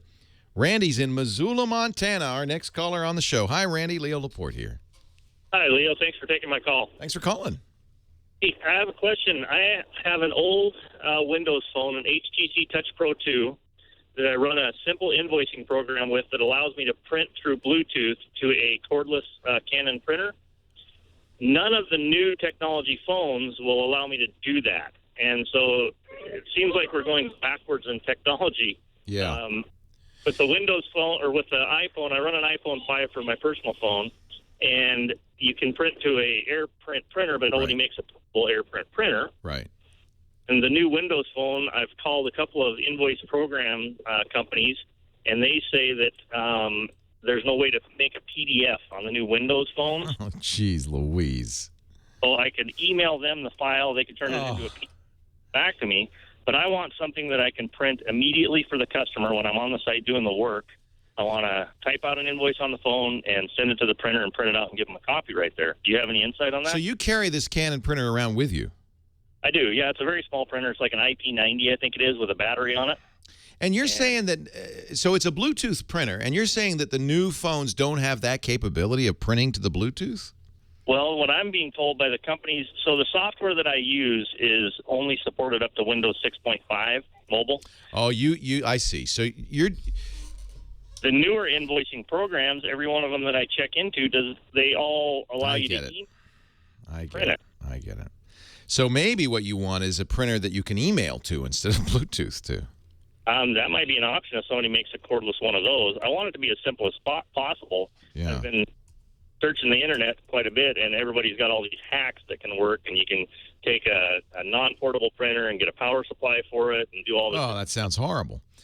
One way that Android is solving this is with Google Print, which is kind of an interesting technology. It lets you print to, it's like AirPrint, but it lets you print over the internet to a Google Print-enabled printer. So, for instance, my Epson Workforce printer at home is Google Print compatible. So with any Android device, actually with any device at all, because I can do it on my computer too. I could print to that printer. That's not going to help you because the printer would be back at the office. Right. And I don't know. So, and you say you want to use a Windows phone, or do you care about that?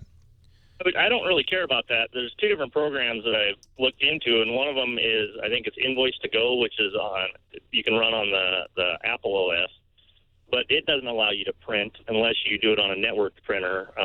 There's no mobile printer that will do it. Right. And the program that I looked into is Windows-based, which would be a program called On-Site Invoice, which the invoicing part of it's great, except they don't allow printing. So from the phone, you can send the copy of the invoice into them. They can convert it to a PDF. That just seems... No, it's too complicated. Yeah. We don't want to do that. Is there an Android version of the software? Have you looked at an Android phone? No, I have not. Because most Android phones you can print directly to a USB printer. So that printer that you have has a USB port on it. It does, yes. Yeah, and you can get a USB to go adapter and print directly to it from an Android phone. I don't know if you can do that on a Windows phone. I know you can't do it on an Apple phone. Well, where I'm at right now, if I don't find a newer program that's going to work, is I'm just going to buy a new old stock phone with Windows 6.5 on it and keep running the same thing I'm running. But then basically I'm just packing a phone that's a PDA. Right. You're just using it for that. Other option, if I'm going to do that, is maybe I should look at a tablet, like a Windows or Android. Well, I think a lot of people are using things like Square, which instead of printing invoices, even Apple does this. When you go and buy something at the Apple store, they say, well, we're going to email you the receipt. And they don't want to print you a receipt. Your customer base, but my customer base is... I understand. In fact, this seems like it's a huge category. Yeah, if you start searching around the internet, there's a ton of people looking to do the same thing I'm doing, but none of the companies are... none of the hardware manufacturers are making it easy. Right. So if you're a contractor, you're doing HVAC, I can think of lots of reasons where you're out in the field and you want to give somebody a receipt and you want to print it out. Absolutely. And there are dedicated systems that some of the bigger companies have where they print out the small invoices on the smaller printers. I like to print on the full page sheet, but then I don't want to spend the money that these companies are paying for these dedicated systems. I'd like to do it with just my phone and a printer. Invoice to Go is available on Android, I'm told by our chat room. So if that software does what you want it to do, you could get a late model, newer, a Galaxy S3 or S4 or something. Actually, Galaxy Note would be a good choice, and use the USB to Go cable and print right to the printer. That actually would be the most reliable anyway. Be more reliable than Bluetooth. Sure. Well, I'll do that. The first one I did was actually IR printing with my first. Yeah, I remember those days. Yeah. And then I got my newer HTC, then it had the Bluetooth, which is actually much faster printing. Sure. And I have a problem plugging a cord in. I just need to be able to not... you walk back to your vehicle. You say, great, I got it. Here, I'll print out an invoice for you. You walk back to your vehicle, you push a button. This would be the fastest way to print, in fact. Right. Well, sounds good. I will check into that. Invoice to Go. I'll look at the program a little bit more and check into an Android phone. Yeah. And, boy, you nailed this. This is something, there's a major market for this, I would think. And why it's not better supported is beyond me. It seemed a natural upgrade for my old Windows phone that Windows would still allow me to do that, because hooking up Windows 6.5 to a printer was just key. Yeah, this is kind of an issue on the new Windows Phone 7 and Windows Phone 8, is they started from scratch. So it's taking a while to get back up to speed, back to where they were with Windows Phone 6.5 in terms of the number of apps. And from talking to the software manufacturers, it sounds like there's some proprietary stuff that Windows kind of locks them out of. Yeah, and they may not have the resources to do it. Who would really be the companies to do this would be the people who are making these portable printers, because you got to buy these printers, right? So that's the market.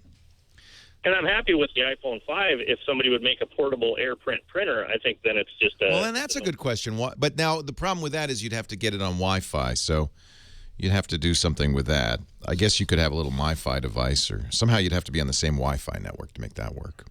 Well, I think for now I'll look into that Invoice to Go. Yeah, take a look at that. Yeah, and then since you're on Android, at that point you can also use Cloud Print, so you could do two invoices. You could print one out at the office and one in your car, and you'd be set. All right. Thanks for the call. I hope somebody's listening. The portable printer manufacturers or some Windows Phone developers. This is a market. I would guess a very large market. It's not the first time we've had the question. Lots of people, completely understandably, want to go out in the field and use a tablet or a smartphone, do their invoicing, it's not just invoicing, by the way. It would be estimates as well, right? Do an estimate and hand the customer a printed estimate. And a lot of customers still want that printed estimate. It's no good. You say, hey, yeah, I'm going to do an estimate. I'll email it to you. No, I want a physical printout, please. If anybody knows, the chat room's there. We also have a great website, techguylabs.com, and you can always add your answer to our comments. In fact, that's the whole reason we set this up. techguylabs.com. If you go there, you'll see as the show goes, James DeRuvo is kind of the show secretary, scribbling down what I say, kind of in shorthand, putting that on the website, at least as a starting point. Then Josh Windish in our office goes back. He takes the video. We edit up a video of the show, which we put on YouTube and on the internet and on our website. He goes through it and writes a more detailed description of the answer, but then also attaches it to the question on the website. So you can go to the website on any of our shows and say, hey, Leo got this question. I remember it was kind of in the middle of the second hour about you go, you find it. You can listen to the question, listen to my answer, watch the question, watch my answer. But then the comment section, if you would do me a favor, do our callers a favor, answer. If you've got an answer, a better way to do it, put that in the comments. Really appreciate it. Leo Laporte, the Tech Guy. techguylabs.com.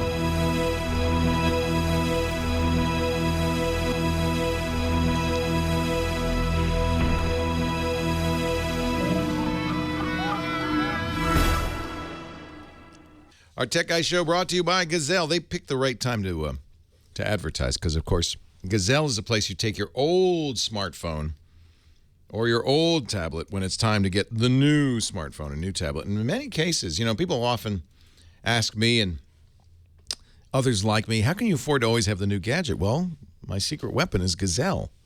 They'll take the old stuff and they'll give you cash for it. That's pretty good. Let's say you're thinking about that HTC One. You've got an old Galaxy Note 2. I wonder who's that like? Oh, yeah, me. Let's see. I had an unlocked Galaxy Note 2. There it is, the GTN 7100. You enter in how, what kind of quality it is. Mine's in good shape. By the way, I have another one that's not working. I'll show you. They'll even buy broken stuff and give you cash for it. Free of water damage. $220. Woohoo! So now here's the great part. I throw that in the box. They provide you with a box, postage paid. On anything worth more than $1, they'll pay the postage.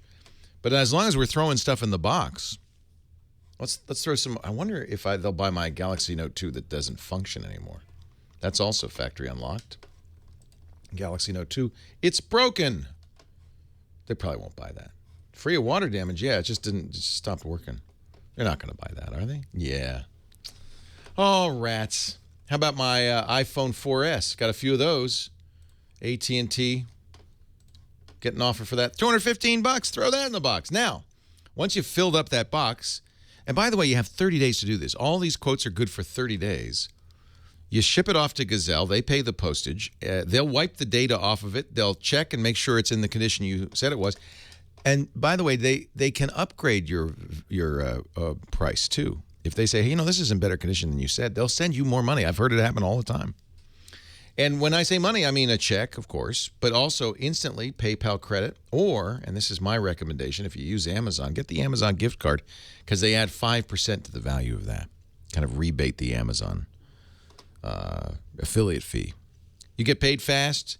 They take care of you. Gazelle, no wonder over 500,000 customers have been paid more than $100 million selling their stuff on Gazelle. Right now, get $10 extra for your iPhone 4S. They know people are gearing up for the next generation. Gearing up? You want the Galaxy S4, the new iPhone, the HTC One? This is your chance. Get cash for your old gadgets at Gazelle.com. When we built the Tech Guy Labs, we chose to do as much as we could in the cloud. Store documents, hold meetings. Yeah, if you have a hotspot, that would work. But you need. The anticipated Google Glass began shipping recently to tech bloggers. Here to give us his take on the new product, our weekend update tech correspondent Randall Meeks. Thank you so much for coming. So tell us, what are your early thoughts? Oh, Seth, they're amazing. You know, I used to spend so much time in my life looking down at my phone, and now, thanks to Google Glass, the phone is up here, and I could use it without being rude or distracting. and it's simple. You just toggle through the menu like this, and you have to activate it kind of just little, kind of like this. Yeah, yes. Okay, almost there. Yeah, that's pretty cool. It's great because no one knows you're doing it. Come on. I mean, I noticed you're doing it. Oh, well, sure, because I told you. Now, there we go, it's on. Okay, now to give it a command, all you have to do is say, OK, Glass, okay? Now, what's your Wi-Fi password? Oh, at NBC, it's Peacock. Great, okay. Peacock. Peacock. Password, Peacock. Peacock. Peacock. Peacock. Password, Peacock. Isn't this great, Seth? Now, if I was doing this on a phone, I wouldn't be able to talk to you like this while I was doing it. You know, Peacock. Peacock. Peacock. Peacock. Peacock. Peacock. Peacock. Peacock. And I'm on? No, I'm not. Damn it. Go back. Go back. There we go. There we go. There we go. Almost. Almost there. Go back a little more. It's that easy. Best of all, they look like totally normal glasses. Oh, I don't think that's true. Seth, these glasses can do anything. Okay, for instance, are you hungry? Sure. Yeah, great, me too. Okay. You want to order some food? Yeah. What do you want? I don't know, how about Italian? Yeah, I like Italian too. Okay, okay, Glass, Italian. Italian. Italian. Italian. Italian. Oh, no, it just changed the language settings to Italian. Occhiali, Retromarcia, Inglese. And now we're back. See how simple that was? I don't know. I gotta say, Glass doesn't seem at all that convenient. Well, just don't talk while it's doing this because Wait, you mean if I at the same time around the glasses, it'll confuse no. Yeah. Wait, are you watching porn on your glasses? Mute, mute, mute, mute, mute, mute, mute, mute, mute, mute, mute, mute, mute, mute, mute. Okay, Glass, mute. There you go. Okay, now I have to reboot it. Back and reboot it. Ow, ow. Reboot, reboot. Randall Meeks, everybody. I love it. I love it. I think that's accurate.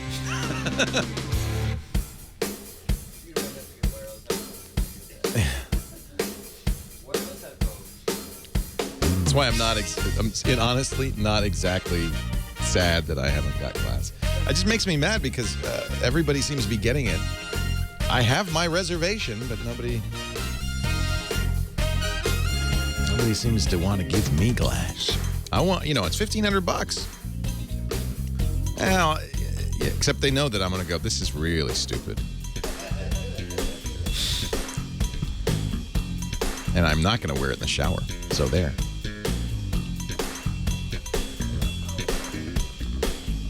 Huh? I don't think you can wear it in the shower. I wouldn't. Yeah.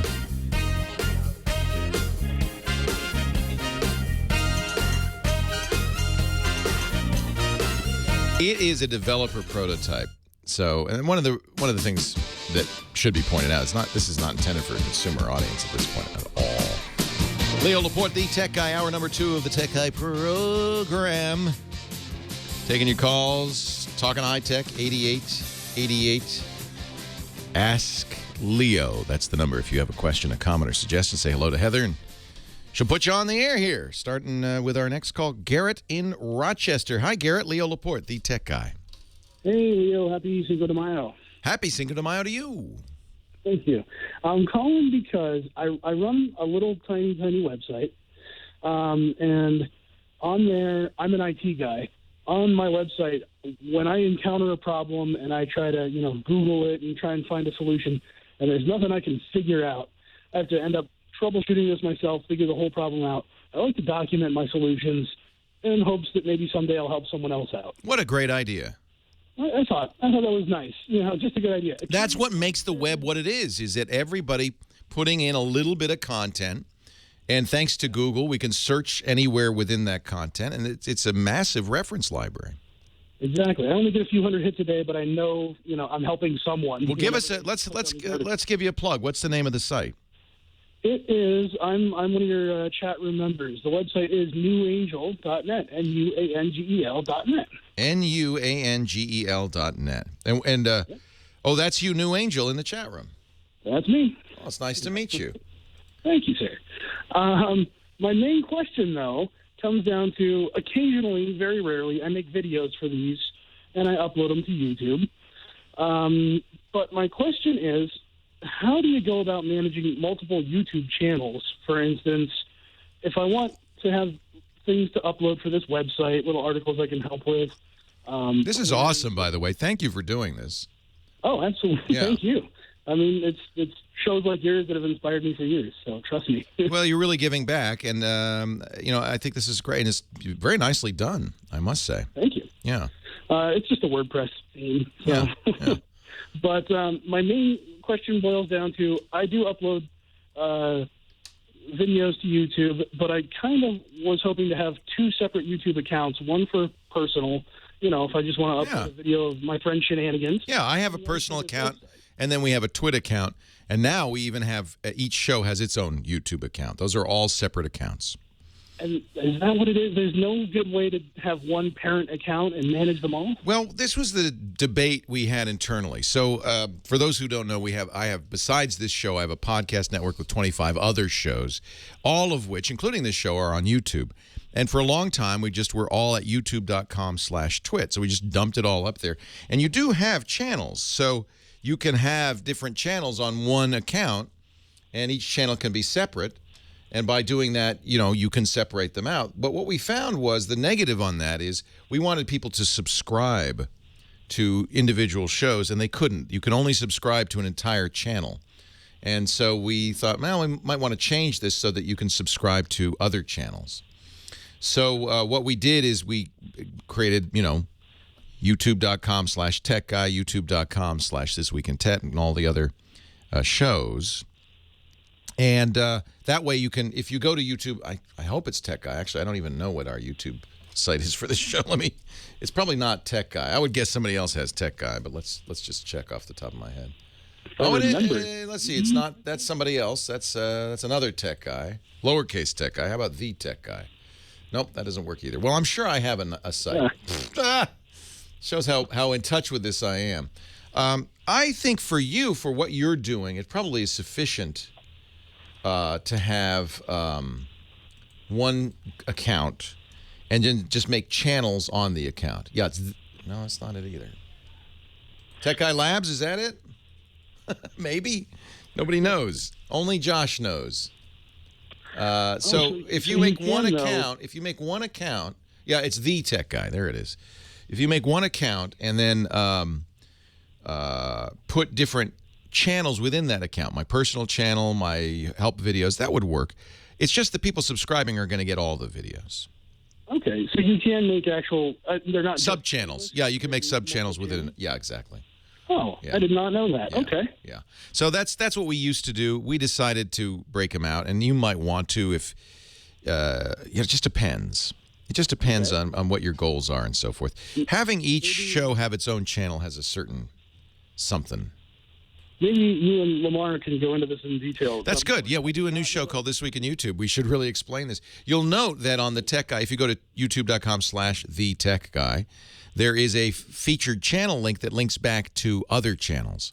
So if you do have multiple accounts, you can at least promote those other accounts within it. Oh, you see? So that's another way to do it, and that's probably what I would do. This is what we decided to do. Okay, great. Yeah. Hey, good luck to you. I think that's fantastic. New Angel, we brought the site down, by the way, NUANGEL.net. Great. Thanks so much, Leo. Nice to talk to you, New Angel. Thank you for doing this. This is what the Internet is all about. And perhaps you might get a little bit, I know I dimly remember my first blog back in the 90s. It felt a little weird. It's like, well, who am I and why should I have a website? You know, it seemed very egotistical, and maybe it is a little bit. But what the net is made up of a bunch of individual egos who have decided that what they have to say is worth putting up in public. And by doing so, you're contributing to the overall content of the net. Now, people have noted oh, the net's full of misinformation and bad stuff. Of course it is.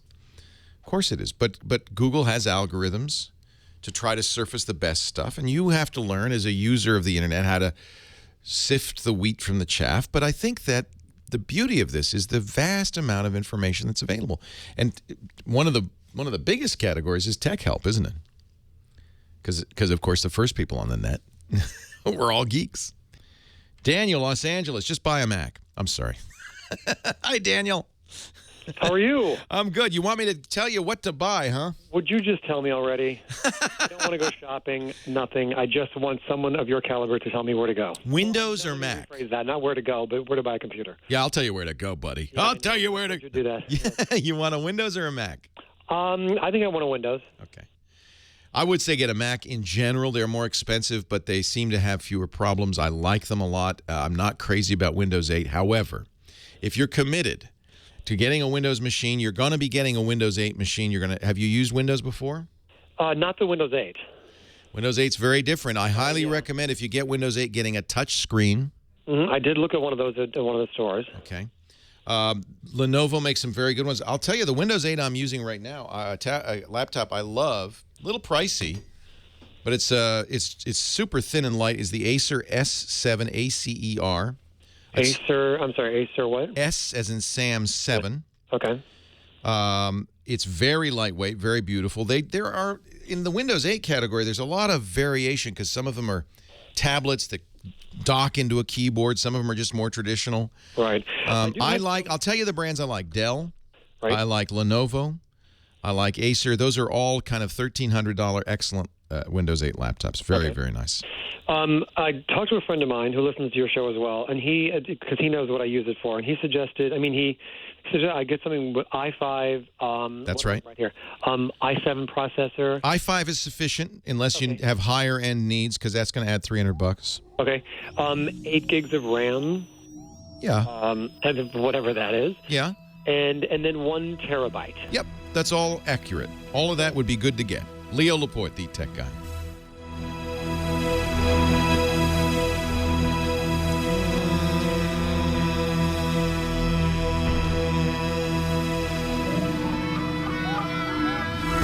Oh, Haman. Like Hamantash. You're tuned to Premier Channel 7. I've been calling you the wrong name all this time. We'll begin at Why didn't you slap me around it right away? You should have said something. Heather Haman.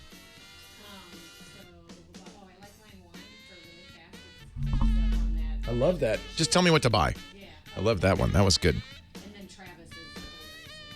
Thank you, dear. I will talk to you out of the top of the hour. We should just make that a habit of I talk to you out of the top of every hour, so you're prepared. Is that okay? All right.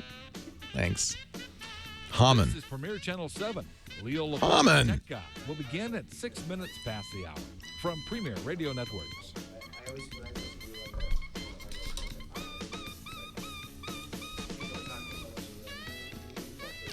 I know.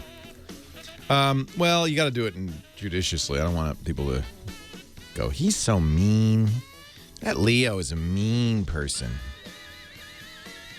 You're right, though. Sometimes, I know, I can see the chat room doing it, going, get rid of this guy. Get rid of this guy. He's talking too much. 6 minutes past the hour from Premier Radio Networks. We're going to have 35, yeah, it looks like a wedding. We're going to have 35 people in the audience today, yeah. Including you guys. Yeah, that's the big show, so we get a lot of calls on that. I mean, that's an unusually large number. I'm not sure what's...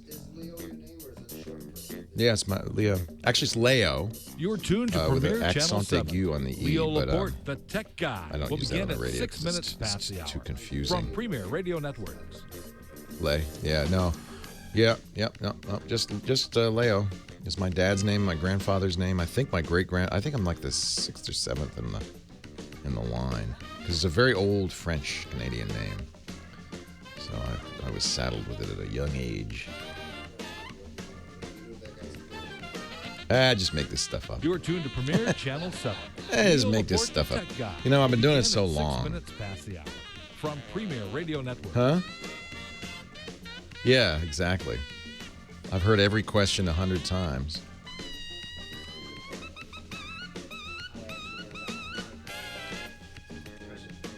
Oh, fun. I love user groups. This is basically a user group.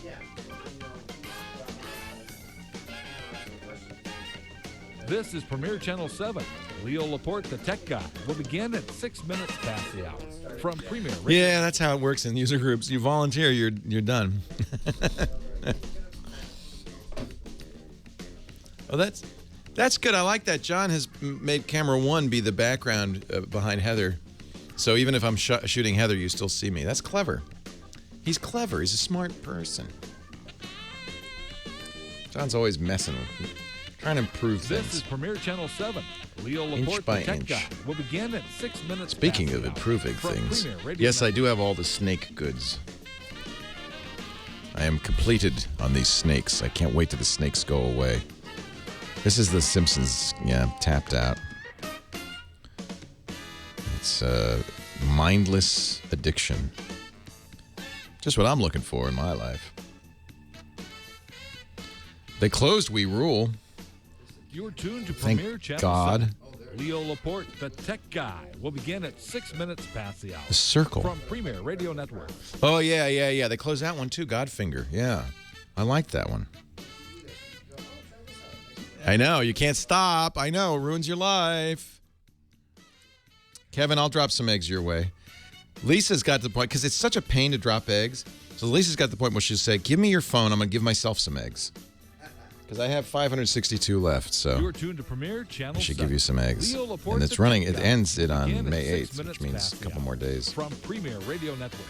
So I just built the gangster compound over here. There's the escalator to nowhere. They just go right off the edge. Whoop. But I just built the gangster complex over here. I have to kind of do some landscaping on the grounds. There's a hot tub and a couple of gazebos. I haven't gotten around to that. And no, I have no free time because I do this while I'm working. I'm always here. No, I take time off. It's funny. It feels like I'm here a lot, but I don't actually work 8 hours a day. Usually, only work a little bit. Well, hey, how are you today? Happy Cinco de Mayo. Leo Laporte here, the tech guy, and it's time to answer your tech questions. 8888 Ask Leo's the phone number. You'll be saying hello to a woman whose name I've been mispronouncing for the last 3 weeks. Heather Hamann? Yeah. So, Mrs. Hamann, I'm sorry. I'm labeling Mrs. Hammond's my mom. Yes, I'm saying Mrs. Hamann. I'm sorry I ruined your name there. Oh, right, yeah. You're from Chicago? Why are you letting people mispronounce your name? I know. Yeah, Chicago area mostly. Is that where your mom still is? No, they're out here. They moved out here? Yeah. To follow you, huh? It was kind of the other way around, but yeah. Oh. But yeah. boy, did we adapt to California and wine country and everything. Like Me too. When I moved, I'm from Rhode Island. When I moved out here, I was never going back. Yeah, exactly. It doesn't snow here. I'm staying. Yeah, it snows exactly where you want it to snow, in the Sierra, where it's in the really pretty mountains, and you can go skiing, where you can leave. So who should I take next? I see some great calls coming up here. Exactly. We have to get to Brad because he's helping out an earlier caller with their problem. Love that. Brad is on. Does it say Highway 1? No, Brad. See, Wyoming. It's so tiny. We got to It's work so on tiny. that. I can barely read it because I'm an old man. Brad in Wyoming. Leo Laporte, the tech guy. Thank you, Heather. Hey, Brad. How you doing? I'm great. How are you? Hey, listen, you had a caller. He called in and wanted to with the printer and the iPhone. Yeah, he was like a contractor or HVAC guy, and he wanted to go out in the field and print receipts right from his phone. Well, that shouldn't be. I mean, I got an Epson printer with iPrint and an iPhone 5, and I just got an inverter in the truck. I just plugged straight into that. So you have a big boy printer. See, he has this little portable battery powered printer. You say just get a big boy printer. Yeah, ones that are cheap. They're not even $100. I know, they're so cheap. And you have enough room in your truck. You could put it somewhere and you just leave it there. And it's got an inverter, so it's powered. And then is it Wi-Fi? How do you print to it? Yeah, it's Wi-Fi. It's AirPrint. It's so you turn on your hotspot on your phone? Yeah, and I don't need Wi-Fi there. It has a Wi-Fi link between the two of them automatically. Oh. I mean, I'll do it in the middle of nowhere. So, I mean, it just works, you know. Okay. The question I have for you is, in that same setup, I've got a scanner on there. when I want to scan a document into the iPhone, how the hell do I do that? You need Air Scan, which doesn't exist. Yeah. They didn't invent that yet. They got to invent that. No, yeah. Somebody charge me more for upgrades then. Yeah, no, there's no Air Scan yet. That would be a good idea. That's an interesting question. No, yeah, I can scan to my laptop from a Wi-Fi, most Wi-Fi scanners or Wi-Fi multifunction printers. But I can't do it to my iPhone. What would you scan? What would you scan? Out of the bag, I mean, but I mean, instead of like for eFax or something is what I was thinking. Yeah, you got an incoming fax or an outgoing fax. And scan it and send it right back to him. That makes sense. That makes a lot of sense. Anyway. No Air Scan yet, but yeah, I appreciate the answer, Brad. Thank you. Hey, one more thing. Danny called asking about a computer, right? Yeah. Which one you should get. I just figure, well, if you're looking between a Mac and a PC, why not look at the one Apple's always trying to sue? Have you had any luck with Samsung laptops? Yeah, they're very nice, actually. They sue them over the phones, not the laptops, but they're very nice. Samsung's an excellent brand. Yeah, I have no problem with them. In fact, they make some very thin and light ones. Is that what you use a Mac, don't you? Yeah, I used to use an Amiga back when Commodore Business Machine was around, but wow, they're long gone, and Mac was a natural slide. Just transition. Now, a number of people are saying one way to do this scanner thing would be to get one of those portable scanners. There are a lot of them, like Doxies and Neat Receipts. One of the little portable scanners that scan to Evernote. Yeah, I haven't got one yet, but I'm considering it myself. Yeah, that would be another way to do it, perhaps. Yeah, that might work. But how would you scan into, even if you have a... Well, that's the point. Once it's in Evernote, then it's on your phone because Evernote syncs with your phone. Okay, that's what I needed to know. But you need to leave a laptop in the cab. Yeah. Or something like that. Doxy Go comes with a Wi-Fi card. The problem is, Crimson, I think that the way to get it into the phone is via Evernote, which means you need a desktop. And I'm gonna here's another one. Of course, there's a number of great programs. You're on an iPhone? Yeah. Yeah, there's a number of great programs that are designed to use your phone's camera as a scanner. Really? Yeah. In fact, I used to use one that was very good. The camera is good enough that you could just photograph it. Of course, that's probably the easiest way to do it. That's probably something I have to do. Yeah. I'll be surfing the App Store tonight, I guess. Well, thank you, Leo. I appreciate it. Anytime. I thank you for the call. I'm trying to remember which one I used. It was designed specifically to kind of get stuff into the camera. JotNot. That was it. Jot, J-O-T-N-O-T. They call it JotNot Scanner Pro. It has a lot of features that make it better for scanning. The ability to kind of take a black and white scan and increase the contrast. The text is readable and so forth. So you just use the JotNot on your iPhone and take a picture with it. Works quite well. Android has something called Cam Scanner. I think there's a Cam Scanner or something like it for the iPhone as well. But I've used JotNot, and I like it a lot. 8888 Ask Leo. See, the chat room's great, too. In fact, this is one of the reasons we love the website, techguylabs.com, because the chat room will give us a ton of other alternatives. In fact, Web99 just gave me an article that says scan directly into the iPhone. So we'll put that in the website, and that website, over time, becomes more and more useful. So thank you, Web99. James is going to take that link and put it right into our show notes at techguylabs.com. This is kind of a wild product. It's from Hammaker Schlemmer, so that makes me wonder how good it is. It's the direct-to-iPhone scanner. It has a 30-pin docking port, so you need to have the old iPhone. Was 169, now 104. I can tell you why, because of the 30-pin connector. But it's a scanner that connects right into the phone. That's bizarre. That's bizarre. Evernote also has a camera mode used to take pictures of documents, says Smitty. That's true. Evernote's an amazing program. One of the nice things about using Evernote for that is that it's then on your desktop or your iPad or whatever other devices you use. As long as you have Evernote on that, it syncs between everything else. Frankie in Victorville. You're next, Leo Laporte, the tech guy. Hi, Frankie. Hi, Leo. Welcome to the show. What can I do for you? I'm a long-time listener. I'm a big fan. Right on. And I listen to all your podcasts. Thank you, sir. I am moving in a few weeks to a rural area, and I currently have Fios internet, but where I'm going, they do not offer that. Uh-oh. Uh-oh. Uh-oh. I see that you're in the chat room, and they're giving you all sorts of suggestions, too. This is a very common problem because, understand, people who create, who wire you up for internet, like Verizon and Fios, are going to do it in the areas with the highest population density. So when you move to a rural area where there's one person for every square mile, it's just not profitable.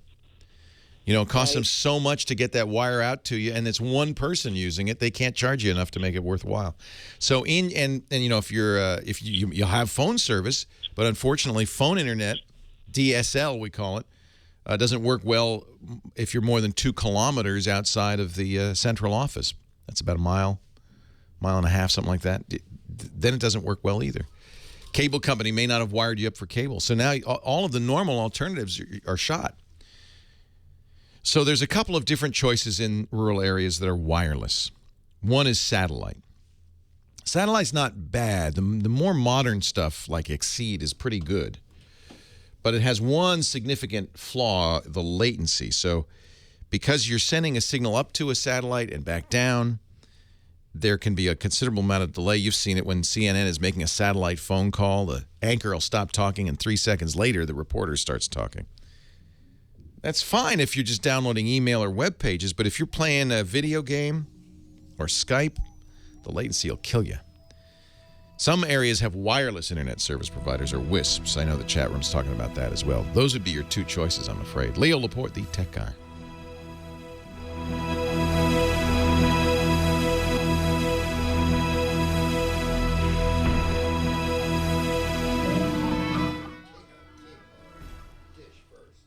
Yeah, when you do satellite internet, you're going to buy all of that gear. That's the other negative is the very high startup cost. And when I think about value, man, the first thing that comes to mind, DSL Extreme, the best value. You might have 3 or 4G, which would be awesome. 95 cents a month. Exceed's pretty fast. I mean, I've been very happy with Exceed, but the latency, there's nothing they can do about that. The latency is just there. Download music and video, get driving directions and everything. I love DSL Extreme. That's who I use, and at $14.95 a month, that's who you ought to be using. And by the way, can you believe that?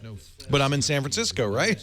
You're not going to have a tower out there. They'll give you that kind of wild blue. Yeah, that's right. That's right. As soon as you get anything that's because it's line of sight to the SAP. Isn't this great? Thank you. We had a very good designer design the studio, and them very good builders build it. Isn't that fun? The metal stuff is lighting grid, so we cut them to order, and then they custom built the wooden part. We had a very good builder who, yeah, and so the designer spec'd that out, and the builders made it work. Yeah. The custom cabinet maker, Jim Hamilton, is very, very good. We were trying to duplicate the backdrop of the old cottage. Yeah. And so in order to do that, I had a built-in paneling in the old place. We didn't duplicate it exactly, but it was close enough that people might feel like it is similar anyway. They didn't feel too disoriented. Let me just I'll show you the speed tests that I ran. Was it on this? Which phone was it on? I can't remember. He's a papillon.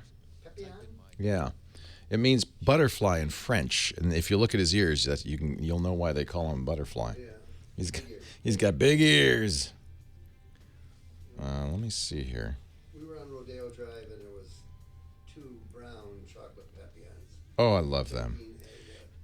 He's a very, he's not too barky, which is nice. That was it's the only issue with these little dogs. So here is the speed test I did in San Francisco. This is kind of amazing.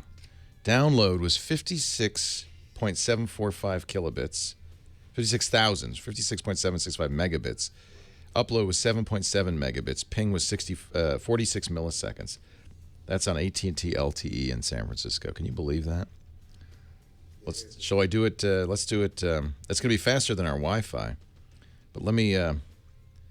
Let me do a speed test with Wi-Fi. See what we get. It'll be slower, I'm sure, than the LTE. But then I'll see how the AT&T LTE is up here. Because I don't think the AT&T LTE would be quite as good. Yeah, this is the HTC One in a giant Mophie case. Yeah, you got to have a Mophie, right? Are you leaving? Yeah. You want to get a picture before you go? Yeah. Come on over here. We'll get somebody to... Oh, really? Do you work for a non-tech? No, Oh, aunt. Oh, a non-tech family. I think you said a non-tech. How funny. Yeah, they won't let you. They won't let you stay. I was gonna stay for Twitter. Now get right up to that. Okay. And I'll roll this ball out underneath you. There. Get closer. So you got to get all the way up there. There you go. All right. There you go. The legendary ball.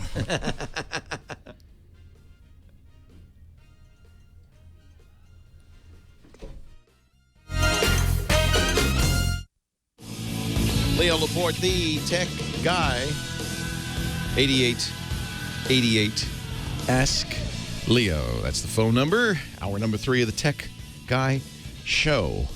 So we're talking with Frankie in Victorville about high-speed internet in a rural area.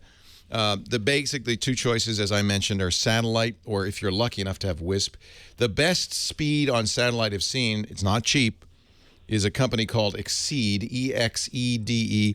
They sell Exceed service under other names, Wild Blue and so forth.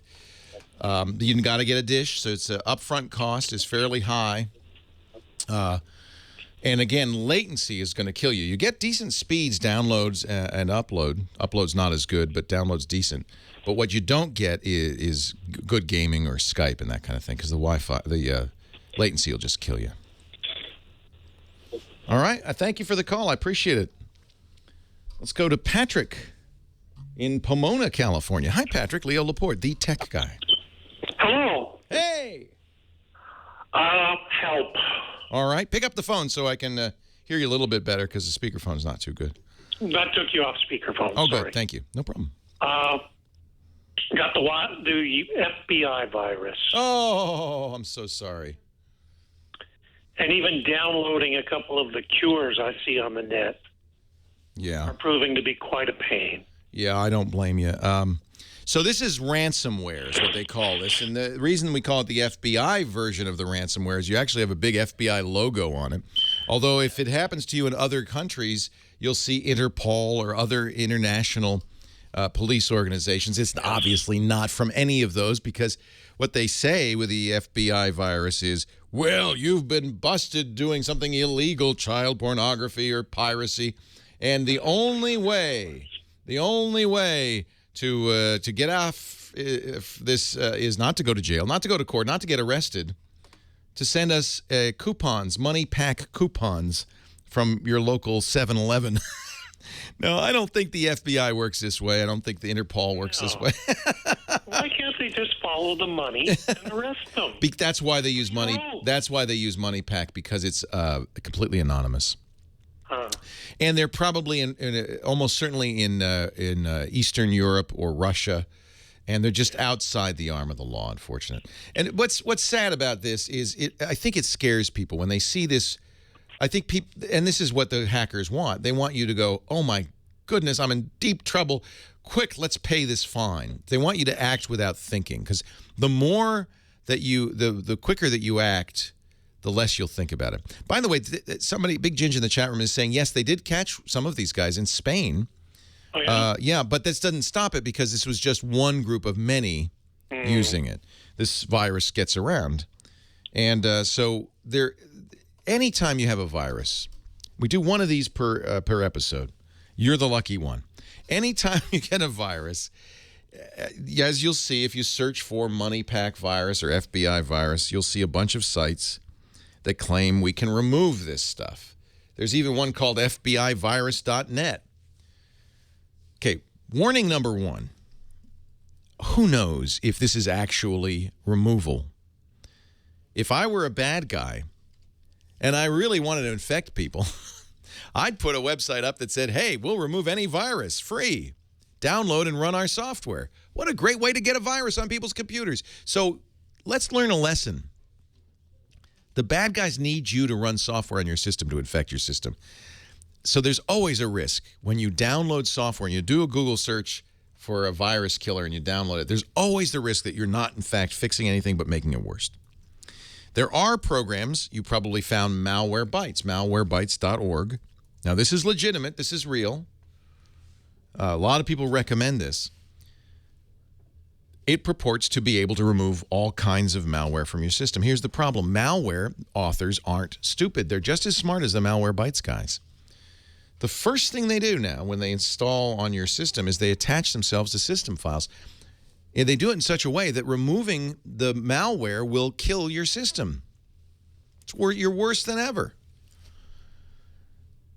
So there really isn't a good way to fix this. Now, you do want to get your data. One of the reasons these ransomwares are so effective is because you can't access your programs. You can't get your data off unless you disable them. So follow instructions, and there are good instructions. You'll boot into safe mode. You'll remove it to the extent that you can get to your data. But that's just the first step. You now need to back up your data and start over. Erase the hard drive and reinstall Windows from a known good copy. This is the only safe and sure way to get rid of malware. The reason being, malware attaches itself in all sorts of places. These guys don't want to be removed. There is no known safe and effective way to remove it that's guaranteed. Partly because the viruses mutate all the time. They're just like human viruses. Every week, this ransomware, this FBI virus, changes in response to antivirus and other security companies trying to get rid of it. So absolutely required that you start over. When you back up, be careful. Don't back up the virus. So if you somebody in the chat room is pointing out, yeah, you probably don't want to back up your download folder. That's probably what you downloaded and installed. So be very careful. Be very careful. Back up the data that you made, that's your data. Scan it with a good antivirus. You've heard us talk about ESET's Nod 32. That's a good choice. Microsoft makes a free scanner available. In fact, it's built into Windows 8 now. Microsoft Security Essentials at Microsoft.com/Security Essentials. They also install on every version, up-to-date version of Windows every month, an updated malware scanner, MRT, the malicious software removal tool. That's very handy, but none of this will work 100%. Once you see that big FBI warning, you should take a deep breath because you've got some work ahead of you. You've got to erase the drive and reinstall Windows. It's the only sure thing. You can't do the restore. Restore points get infected. These guys are smart. Remember, they don't want you to remove them, but they want you to think you've removed them. So they go to all sorts of great lengths to make sure that you have not removed them. You just think you have. And Illuminati saying, don't reformat, wipe it. Yeah, I mean, reformatting's probably enough. But if you really want to be safe, you could use something like DBAN, Darren's Boot and Nuke, which is a free program from DBAN, DBAN.org, I think. But you can Google DBAN, you'll find it. That wipes the drive, overwrites it. It's really, best not to get this in the first place. And that's why it's so important to make sure Windows is kept up to date. You run a good antivirus software. And most importantly, you behave in a way that protects yourself. You don't take software from strangers. You're very careful when you see a link that says, oh my goodness, you've got to download this, or holy cow, you should have seen what you did last night. You've got to be very paranoid. And remember that a hacker's goal is to get you either to go to an infected website. I get spam, a lot of spam in the last couple of days. Remember we were talking about spam and how we don't get it anymore. All of a sudden I'm getting these spam, and they're come-ons from young ladies saying, hey, I want to be your friend. Click this link. Here's a little test. Do you click that link? No. No. Leo Laporte, the tech guy. There's no young lady at the other end. I can pretty much guarantee it.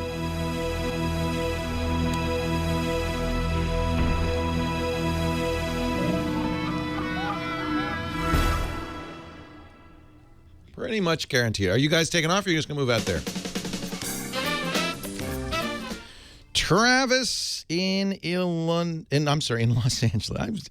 It is such a tiny printing, Heather. It's so tiny, and I'm so old. Travis in Los Angeles, Leo Laporte, the tech guy. Hi, Travis. Leo, how you doing? I'm great. How are you doing? Oh, great. I have this old Dell, and it's a 32-bit. Anyway, make a long story short, I know the computer has some viruses on it right now. I'm sorry.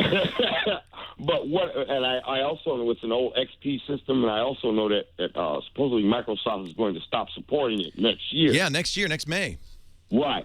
Okay, so what I really want to do with it is I really want to install like a Linux type of operating system. That's a very good idea. But the problem I've got, and this was even before the viruses or anything like that, is neither one. It's got two optical drives in it, a DVD and a CD drive. Yeah. And neither one of them will read or write to a disk. But when I boot the computer up, the power lights come on, right? Yeah.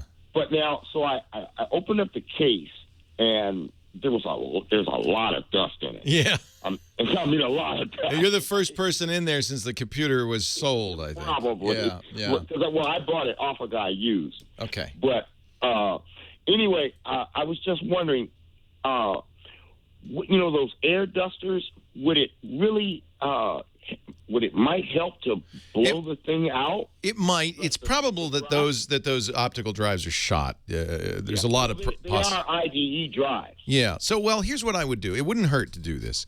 The problem with compressed air is it just blows the dust around. It certainly can clean it off. There's also an issue of condensation. You can't just kind of squirt it. You got to pulse it so that it doesn't, because it gets very cold when it comes out of the nozzle, and the humidity in the air condenses out. And you could actually be, in effect, spraying water into your computer. Not good. Oh. No. Yeah. So it is a desktop, right? It's not a laptop. Yeah, it's a desktop. I would probably go in there and I would disassemble it to the degree that you're taking the cables out, disconnecting from the motherboard. Make a note. Take a picture of where everything is. You can use a small hand vac. Would be better to suck that dust out. Even a duster.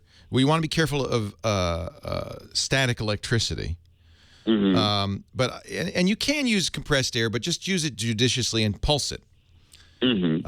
And then reconnect the cables. It could merely be that the cables have shaken loose for the optical drives. The fact that they're both dead kind of indicates that to me. It's unlikely they'd both die.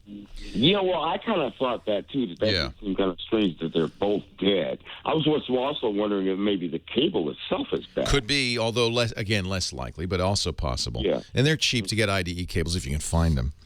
I've managed to find a place that's got it. I'll be honest, you go down to Fry's, you can get a DVD drive for $5.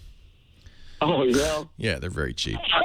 So, but make sure you get an IDE one, not a SATA. All the new computers are SATA, right? Yeah, I know. But I think you should clean it out. I've used my Dyson. I have a Dyson stick, handheld battery vacuum, and I put the small attachment on it, the little crevice nozzle.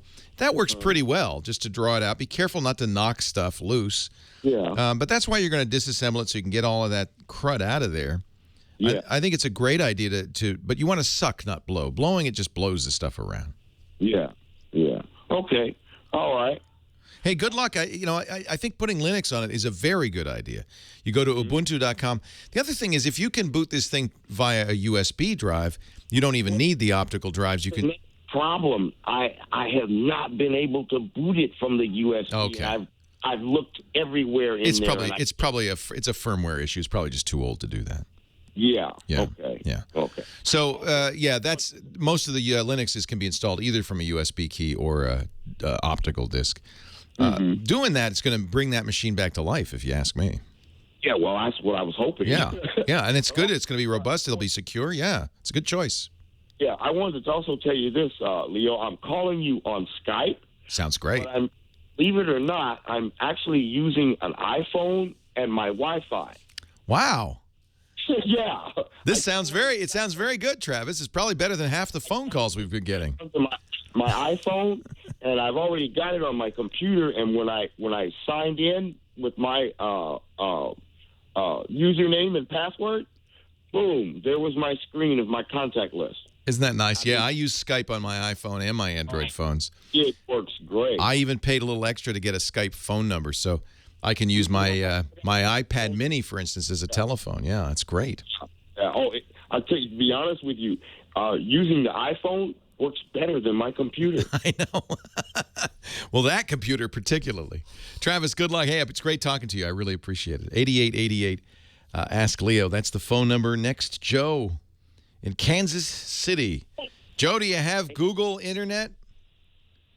No, I do not. Unfortunately, I used to live in the city, and I left for the suburbs, and I have been kicking myself because I hear it's good. From the people that have it, they love it. I'm so jealous. So, yeah. Austin's next, and then they're slowly rolling it out. I think Provo, Utah after that. But we're Google crazy out here. I'm Google crazy without it, so it's all good. Yeah. But I tell you what, Leo, I am at a Walmart near the highlight of my visit right now. So what I want to... What is the highlight? Where you're leaving is the highlight. Well, exactly. Yeah. That and talking to you. So I tell you what, this is what I have. I have a 2-hour radio show on the weekends. It's called Neon Jazz with Joe Domino, and it's on a mom and pop station. And what I want to do is I want to put it on the internet. That's awesome. I don't want to pay, and I know the music cops are out there looking, and I want to do it legal, I want to do it free, and I want to put it out there so if anybody wants to listen to the show, have a decent fan base, I can do it, and I know you're the guy that has the answer. Yeah, because, of course, when you license music, and I'm sure the radio station licenses the music that you're playing, they pay ASCAP BMI fees, but that's for broadcast. And as soon as you go to the internet, you have to pay a different set of fees. Right. And a lot of radio stations do that, by the way, but a small mom and pop may not see the percentage in it. Right. So there is a way to do this where they pay the fees for you. It's live365.com. Okay. And they set it up to take care of licensing and so forth. There are free accounts, but generally you'll probably want a paid account. Maybe you can get the station to pay the $5 a month or whatever. It's not super expensive. But that takes care of the licensing requirements. You do have to license it. You know, we play music on this show, even though we're using it only as short bumper music. We pay ASCAP BMA licenses. You just have to. You can't. You're paying the publisher for the right to use the music. Live 365 though is a very. I think it's the best way to do this. They make it very easy to set it up and so forth. They have they say 5,000 stations now on Live 365. Live365.com, and they have a free trial so you can see how it works and so forth. You play it through your laptop usually. It's a good choice. Live365.com. Pete in Brooksville, Florida. Hi, Pete. Leo Laporte, the tech guy. Hey, Pete. Hey, Leo. How you doing? I'm doing great. How are you? Oh, I'm doing just great. Thanks for taking my call. I am the most frustrated person on the planet. I've got a... That's saying a lot, by the way. Oh, yeah, let me tell you. First of all, I'm 73, and I'm not very computer literate. But anyway, just enough to get myself in trouble. Yeah, that could be really... If you want to get frustrated, a computer is a great place to start. Oh, tell me about it. Oh, yeah. Listen, I've got a Lenovo. Are they a good computer, Lenovo? Yeah, very good. Okay, I bought it. I just bought it. Oh, not too long ago, about a year ago. And I'm trying to hook up... I have a tablet through Verizon. Okay, hold on just a sec. We're going to take a break, and we'll come back. You're first off the runway when we get back. Leo Laporte, the tech guy.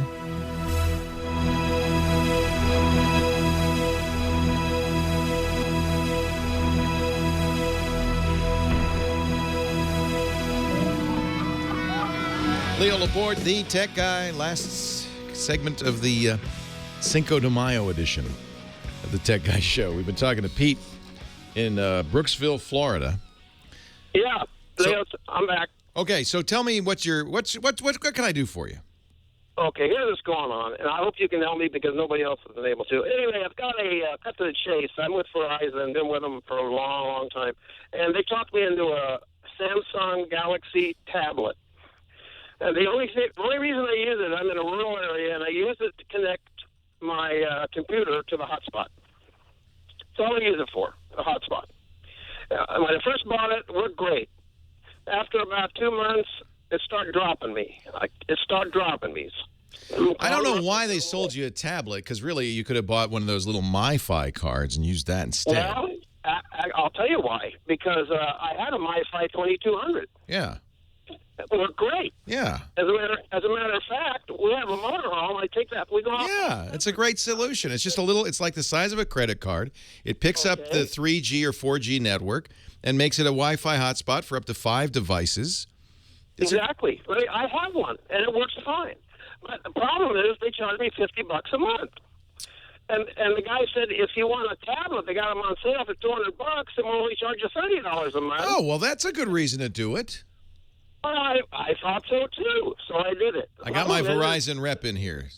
So that makes sense. So he saved $20 a month on the Wi-Fi. There's no reason. Now, the Samsung might not be quite as fast as a MiFi. Sometimes there's more overhead in a tablet. But now you're saying it's not reliable. Well, here's what's happening. I got the first one and worked fine for about 2 months. Then it started not working. So they sent me another one. And the same thing. It started working great. And then eventually it started dropping the signal. You know, and then I sent that back. This is my third one in a year and a half. Maybe that's why it's $20 cheaper. I don't know. That seems like I know. That doesn't seem like a good idea. I don't know why it's not working. I don't know why it's not working. It shouldn't. Maybe it's getting tired. I don't know. That's beyond me. I don't know why. It should. Is it 3G or 4G? It's 3G. It's not LTE. So it's 3G. Now, let me tell you something else. The guy at Verizon said they were having trouble with these. The internal antenna was giving them trouble. Yeah, it sounds like it's failing. Yeah. But at least they're giving you a new one for free, right? Oh, they've given me 3 of them, but Verizon you should not be complaining. Not only are you getting cheaper 3G connection, but you now had 3 tablets. They just keep replacing them. Well, yeah, they're not going to do it anymore, and it takes me an hour to get my email. Oh, yeah. Maybe go back to that. I don't know what there's nothing I can help you with. I don't know what the answer is. I don't know what's wrong. Change the phone number of the device? All right. Maybe, so this is an interesting, and I wouldn't have known this, but fortunately just happened to have somebody in studio who works there. He said sometimes it depends on the exchange. The phone number may not work as well with the tower. You might try, just go back to Verizon and say, could you just give me a different number for this device? You may not realize this, but even though it's not a phone, everything that is on the 3G network has a phone number. Believe it or not, it doesn't matter if you get a different phone number. But change it. Nobody's calling that number, so there's no problem changing it. Might work. No, otherwise, I have no idea. I mean, how can I tell? It's failing. It's breaking. Let's see. Isaac in Banning? Is that right? Hi, Isaac. Leo Laporte, the tech guy. Banning? Yeah, it's in Banning. Banning. Hello. In Banning, Georgia? No, California. California. Okay. What can I do for you, Isaac? Well, actually, I was just calling in reference to the guy who was trying to scan from his Epson printers to his iPhone. Yeah. Yeah, actually, Epson has an app called Epson iPrint. Yeah. And it actually has a link in there where you can scan directly from your... You're kidding. I didn't know that. Well, that's cool. Yeah. So if you have an Epson printer, it has to be a multifunction printer with built-in scanning capability, and it's an AirPrint-compatible printer, which, by the way, I have an Epson Workforce, and all of that's true. I could then use the iPrint on my phone to scan. Well, it's another app you download. It's an iPrint app. I see, but it's for scanning. It was originally designed for printing on the Epson printers. Yeah, it's before you had AirPrint, you had to get a special application, right? Correct. So now that application is still useful because it'll scan as well. Yes. Awesome. So. Thank you so much for letting us know. I appreciate it. We're all helping each other, Isaac. Thank you. Take care. Have a good day. You too. Sandy in San Clemente. Leo Laporte, the tech guy. Hello, Sandy. Oh, hi. Hi, Sandy. How are you? Oh, really good. How are you doing? Oh, I'm great. What can I do for you? Okay, our daughter is in law school, and she's going this summer to China with her law class. How exciting is that?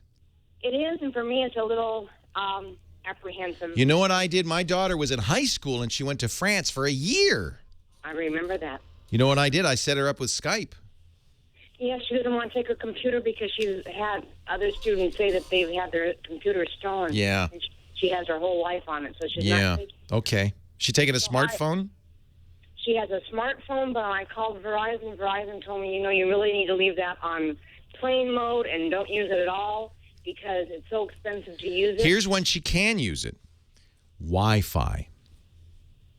Okay. It won't cost her anything to use her smartphone on Wi-Fi. It only costs money when you're using 3G data, cell data in China. And yes, it costs a lot. So the advice was very good, but it's not quite right. Don't put it in airplane mode. Check the box that says turn off data roaming. Oh, wait, let me write that down. Turn off data roaming. Off data roaming, okay. And what happens is it says, well, I'm not on Verizon network anymore. I can't get data. Never mind. But the Wi-Fi will work. And so when she's at her hotel or if she's staying with a family, they'll probably have Wi-Fi. She can do that. In fact, it's going to be better for Skype calls. I made Skype calls when I was in China, but I only did it in the hotel because you're absolutely right. It was too expensive to do it via 3G. Okay, so she can take her phone with her. Yes. Okay, all right. My husband's here, and we're both a little technologically challenged, and he's pointing me to his phone. You're saying the iPhone, right? iPhone, Android phone, any phone, yeah. Any smartphone. Yeah, iPhone's fine, yeah. Okay, he's looking at me like, no, we don't have one of those, and I'm going. Well, what do you have? What does your daughter have? She has the Verizon, the newest one. We just got it in December. Yeah, the iPhone. Yeah, perfect. It's a smartphone, iPhone. What is it? Yeah, it's a smartphone. It's an iPhone. I don't know what it is, but it's a smartphone. It's just got apps on it. Yes. Yeah, it's a smartphone. Either one. Get Skype. Tell her put Skype on it. But most importantly, while she's traveling, turn off data roaming. Turn off data roaming. Yeah, okay. She'll see that in the settings. And that means that all of a sudden, see, what happens is you say, well, I'm not going to use data, but your phone is because it's going to get the email, it's going to check in on stuff, and then all of a sudden you get a $1,000 bill when you get home. Okay, so as long as you're on, turning off the roaming. And just use the Wi-Fi. That's it, Sandy. Hey, great to talk to you. Tell your daughter have a great time. Thank you all for joining me. Have a great Geek Week. Leo Laporte, the Tech Guy. Well, that's it for the Tech Guy Show for today. I'm Leo Laporte. Thank you so much for joining us. Don't forget, the Tech Guy is just the tip of the iceberg. We do nearly 30 shows now on the Twit Netcast Network, and you'll find them all at twit.tv. We talk about Windows on Windows Weekly, Macintosh on MacBreak Weekly, iPad on iPad Today. You get your daily dose of tech news from Tech News Today, and our weekly roundtable show, This Week in Tech. It's all at twit.tv. And I'll be back next time with another great Tech Guy podcast. Thanks for joining me. See you next time.